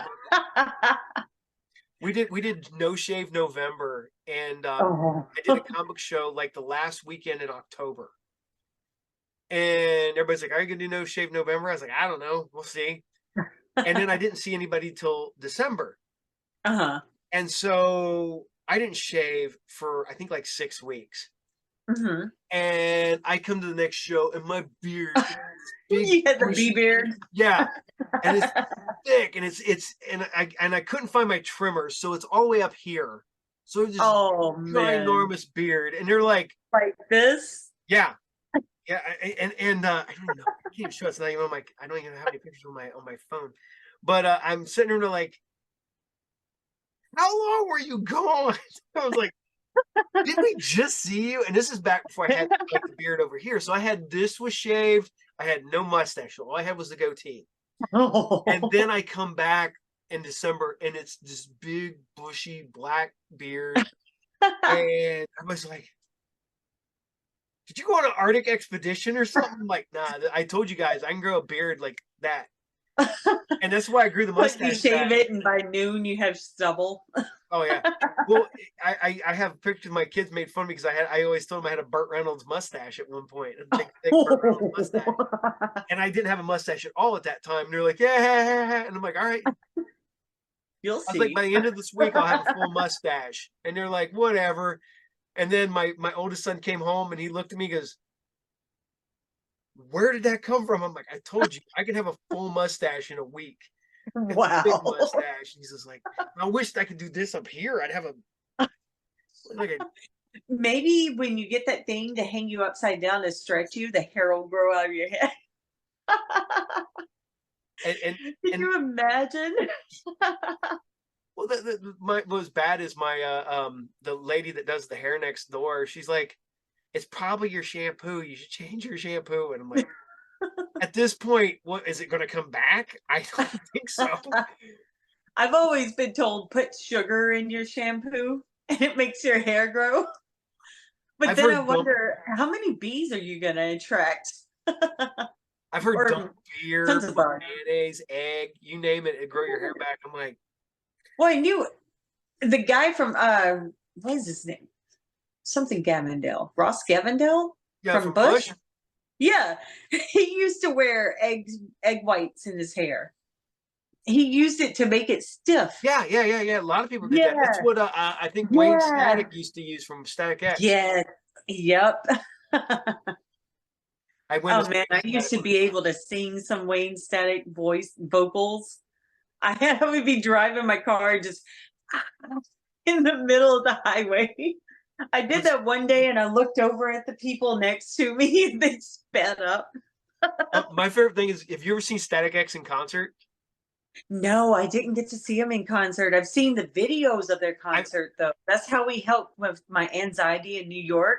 We hmm? would put on Corn concerts, Nine Inch Nails concerts, Static X, and I don't remember. What was that? Mushroom Head. Mushroom Head.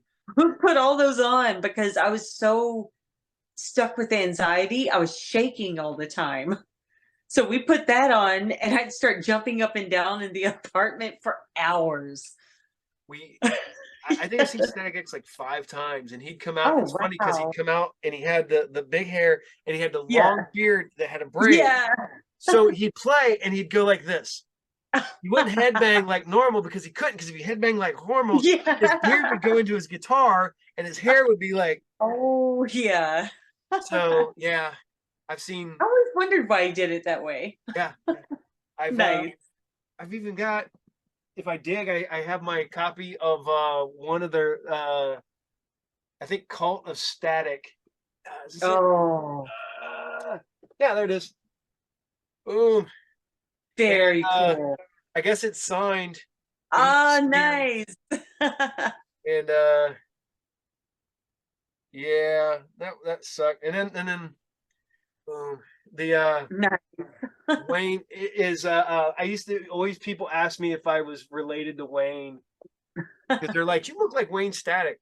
I'm like, can see what they're talking about, though. Yeah, I get Wayne Static. I used to get Rob Zombie when I actually had a full head of hair because I still had the goatee and whatnot. And then Yeah, the other one that used to throw me was the lady I used to work with called me Bob Seger. And I can I, see that now too. I didn't notice it until I pulled up. I have a Bob Seger album, and I looked at the back and I'm like, okay, it's close enough, I guess. We should go. You look like Michael McDonald. Who the fuck? I think okay, like in high school, I looked like Winona Ryder.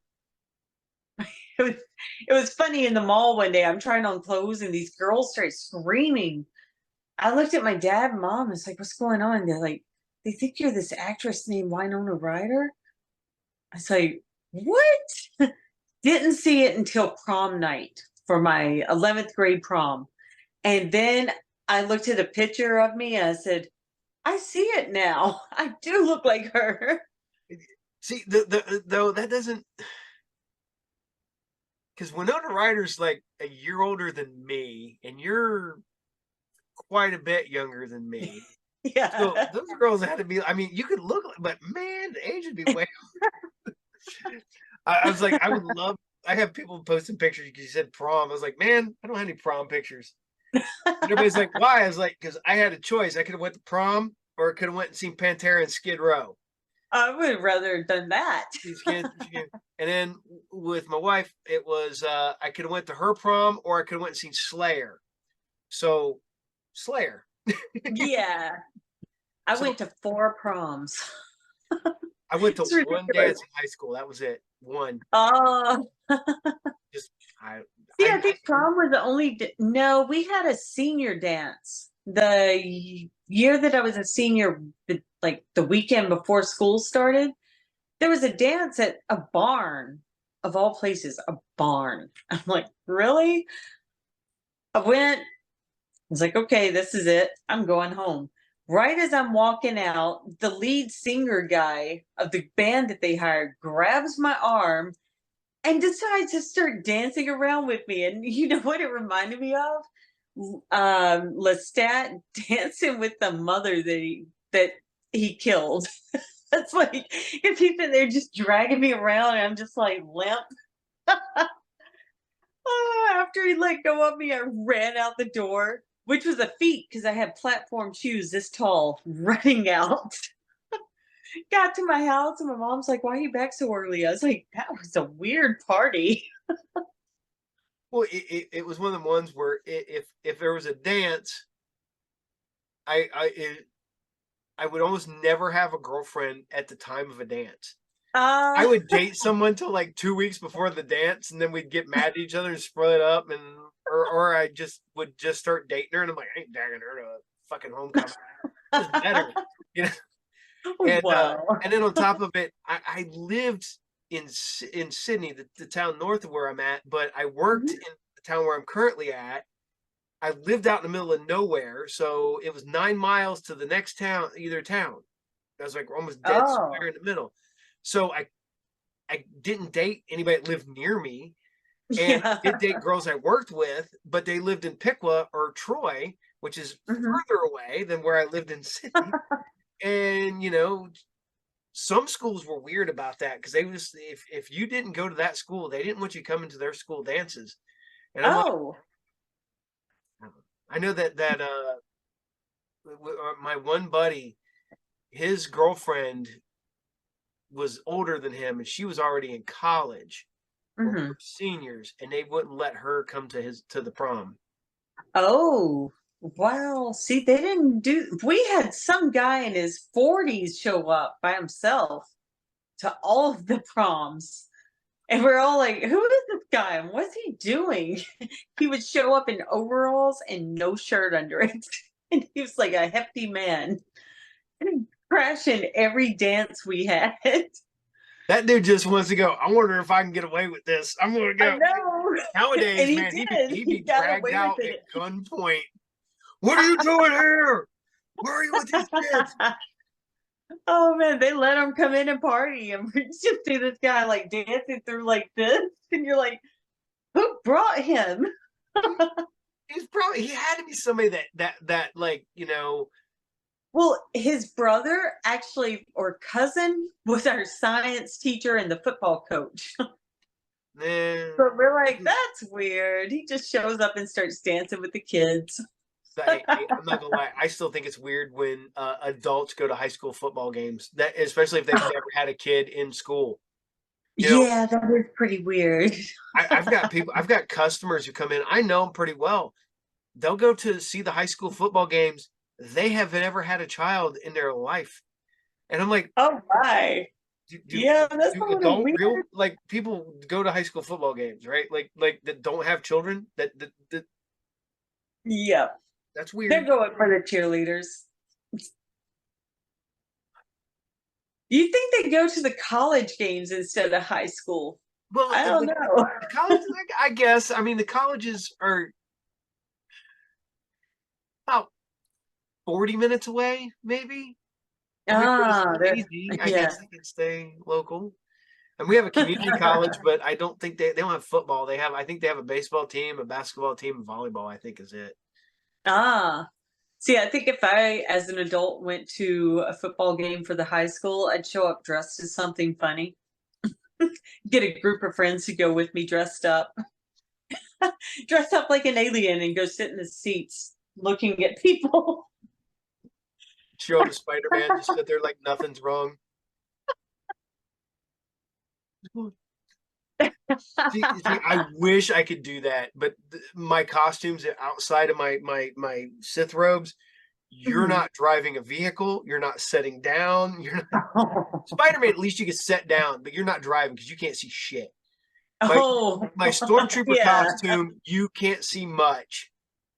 Oh You're man. not sitting down. You're definitely not laying down. You're barely running. Uh, yeah, it's. I'm like, man, and then the worst part about it is I bought that costume before I lost a shit ton of weight. So now I'm like, Oh no. oh, and it's plastic, so it's not gonna. I can't make it Oh, smaller. So yeah. when I bought it, I was like, Just stick some holes in it with a hole puncher, stick some strings in it and make it a corset and back. see, what I thought about doing is we keep getting this like packing material, and it's like Uh-huh. this cushy, like almost like a fabricy foam. And I Oh. went, man, I bet you I could put that inside the costume and put it Yeah. behind it so it fits tighter. So we're gonna see because I got to break that thing out. It costs way too much money to just leave in a box somewhere.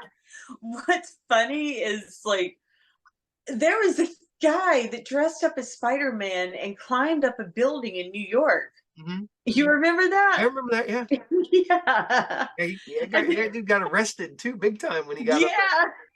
Yeah. And They, there was the Spider-Man dude that hung out in the middle of Times Square all the time. I could say And SpongeBob. yeah, I was gonna say you get the guys that are dressed up in as the comic book characters or the little characters that Yeah. get pictures taken and like I basically had black. one run up to me and hug me, and I was like, what on earth? If somebody dressed as Minnie Mouse just ran up and hugged me out of nowhere, I'm like, Like, I'm not well, touching you. I think so. Yeah. I was just minding my business, just walking to Sephora and boom. I'm like, get it off. I probably would have swung on him. I'm not gonna lie. So we tried to like, The funniest was the weed guy. He had this sign saying, "Give me money. I need to buy my green." He came up to me. He's like, "Will you take a picture with me?" I said, "I'm not paying you." He's like, "I'll pay you." I said, "Why?" He's like, "You look like an anime character. Look at you with your purple hair, pigtails." And I had platform boots that had platforms this tall in the bottom. And I didn't realize till that day I did look like an anime character. Somebody actually made a comment on one of my pictures. They're like, "Oh, I wish a girl would do this for me." I'm like, dude, this is my everyday look. So it's funny because you talk about that. I was at Motor City Con up in Detroit, and they mhm. had a girl who was in wrestling called Christy Hemme, and Okay. she was at the table next to the table I was at. I was talking to some friends of mine, and she comes up, and I get this, and I'm like, I don't like that at all. And I know it's bad because I do it all day long, and I don't like it when other people touch my beard. Yeah. Can I help you? And she's like, is it real? And I'm like, yeah, You're it's real. real. It's like it's in there. It's And like me grabbing my hair. and she's like, she goes, she goes, come over and get a picture. And I'm like, I was at the end of the day, I was like, I don't have any cash on me. She goes, no, I got to get a picture. And Christy Hemme is like maybe this tall. So Oh, she's maybe 5 foot tall, maybe, I think. oh, petite. And I'm like, okay. So she runs around, she gets her guy with the camera, and they come around, and the picture is I'm holding her, and she's got both hands holding onto my beard like this, and I'm just like, I bet you that was a great picture. and I'm like, and I've never seen the picture. It got developed. It's Oh, Christy Hemme had it last time I knew. wow, that's awesome. You're like, what did she do with it? I don't find know. I was like, I don't know. I was like, I don't know if she went look at this weird guy. The beard. Look at the beard. The weirdo with the beardo. That's right. What did she think it was extensions? I don't know if she thought it was extension or if you know, because we were at a comic book convention, so I don't know if she thought it was a Oh, costume or something. But no, I was like, no, wow. I was like, Yeah. this is before it had gone mostly gray too, so it was still pretty dark. But no, Wow. out of the blue, she's like, can I? I'm like, okay, whatever. Like people in New York asking me when I'd be walking into the tattoo shop, there'd be clients and they're like, can I touch your hair? Like, okay, freak. So, but they thought my hair was fake because it's all these crazy colors until I'd flip my hair upside down, grab a wad, and start yanking. I'm like, see, it's not fake. Yeah, And then they come over and they start petting it like a cat. you know, with the hair bright color, yeah, you can buy like the clip-ins and stuff. I've seen Yeah. those, but those look like clip-ins. Yeah. Hair, it looks like hair. Oh yeah. Oh, my grandmother thought it was fake until I let her touch it. She started screaming, "It's real! It's real!" First she screamed, "It's green!" What did you do to yourself? Oh, she loved it. And Oh, she asked who drew on my arms. She's like, "Did your mom draw that?" I said, "No, it's tattoo art." She said, "That's not drawings." I said, "No, it's tattoos." She said, "That's stuck there." it's there forever. It just clicked in her head that it's permanent. I love it when people look at you and go, "That's what you decided on forever." Yep, Yeah. 100% what I decided on forever. You want to know what the funniest I have is? I have an Asian blow up doll on my thigh. Tell me about that. Yeah. Yeah. Oh yeah, I did the American Dad. Yep. The American. Yep. I Yeah. this is the one that everybody's like, oh, we got a pentagram. I was like, no, that's the elder sign. That's Uh-huh. defense against evil. And they're like, what the hell's the rest of that? I'm like, it's a fictional book. Along with this is a fictional thing. Like none of this is real. It's from a fictional Yeah. universe with fictional characters. And, I love when people say, what do your tattoos mean?" It's like I meant it means I liked it and I put it on it. You'd be shocked at how many people get mad about saying that too. It's like I liked it, I wanted it, I put it there. it's like Simple as that. No stories. yeah. Oh, you Like, didn't get it for kids? No. Actually, most of my tattoos were done when I was in a bad mood because that burst of adrenaline or endorphins yeah, the dopamine. Yeah. put me in such a happy mood after. I was just like floating when I came out of the tattoo chair. Well, it's like mine is like, oh, you got this, kid stuff. I'm like, I got Godzilla. I've liked Godzilla since I was a little kid. One of the first things I remember watching on TV was Godzilla. And what I Nice. still love to this day, Godzilla. You know what I love when I'm Nice. 80 years old? Godzilla. I don't care. I love Exactly. fucking giant monster movies. I don't give a shit. I was like, it hasn't stopped me now. It's like everybody goes, we got Star Wars tattoo, right? Nope. Not yet. What you got G.I. Joe, right? You love G.I. Joe, right? Nope. I've got it. It's ready. It's ready to go as soon as I have the time. It's gonna get done. He's got the Yeah. stencils and stuff. It's the simple fact is that one is I almost never have the time. And two, Yeah. as I'm sitting here going, I never have time, and we're talking for 2.5 hours. Uh, but and it's realistically, I have to travel so far to go get my tattoos done by my buddy because his tattoo shop's now 45 minutes away.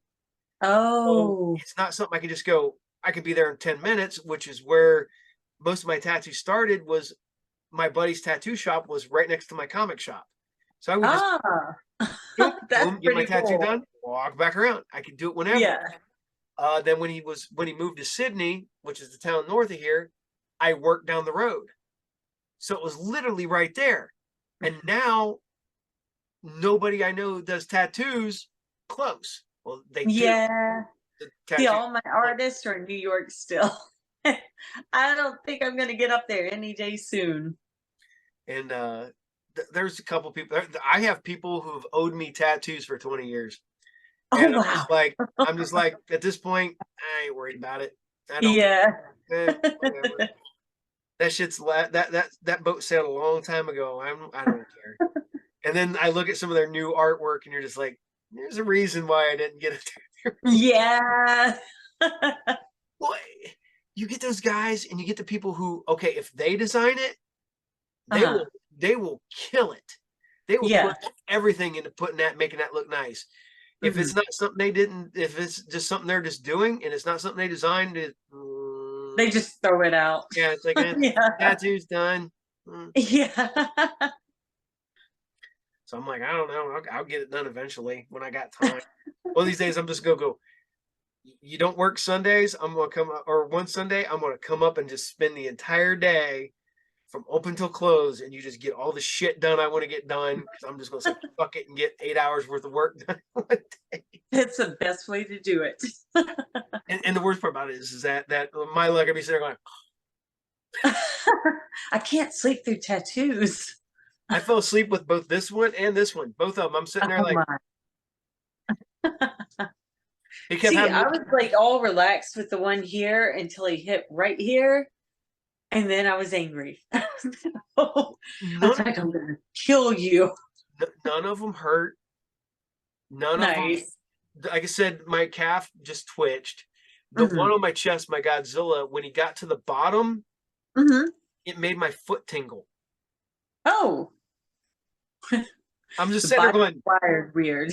and he's like, what's wrong? I was like, man, my foot is tingling, and he'd stop, and it would stop.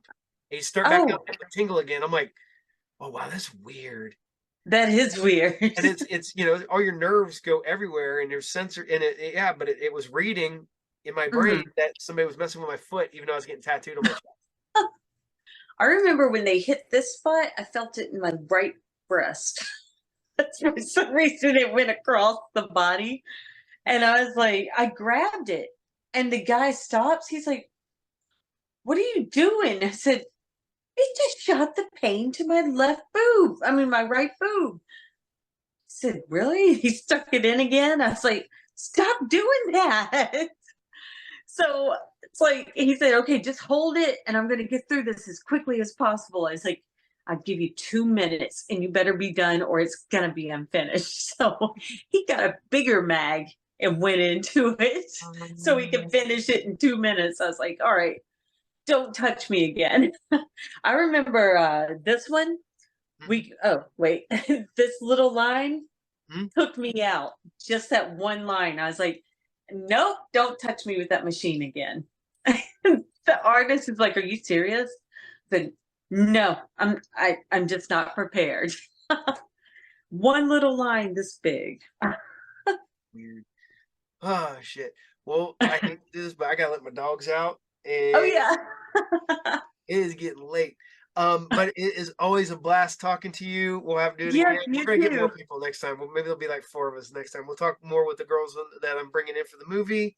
Um, Awesome. hopefully we'll get that once I get everything. I got it plotted. I'm working on the Uh-huh. script now. I'm running jokes past people and stuff like that. And I tweaked a couple things. Some things I wanted to be a little funnier, and they're like, yeah, that don't work. So I'm gonna make it a little darker instead of funnier. So the Oh, other way. nice. Yes, you got to throw the darkness in. So yeah, because I mean, realistically, you are all um, cannibal alien women come down here, hot alien cannibal women to dirty guys Nice. because of our Nice. horrible diets. So Can't wait. there we go. So, but yeah, I appreciate you wanting to do this. This is fun, and like I Yeah, said, this is a blast, man. I could talk to you forever. I could, have a, exactly. and, Yeah. and like I said, if I don't stop now, it's gonna be like 2 o'clock in the morning. It's like shit. I need to go to bed. So, but No, it's always fun coming on. Thank yeah, you. cool. Well, thanks for coming on. It's great having you, Yeah, and have a good night. you too. Yeah. Toodaloo. Later. Night. Good Bye. night. Bye.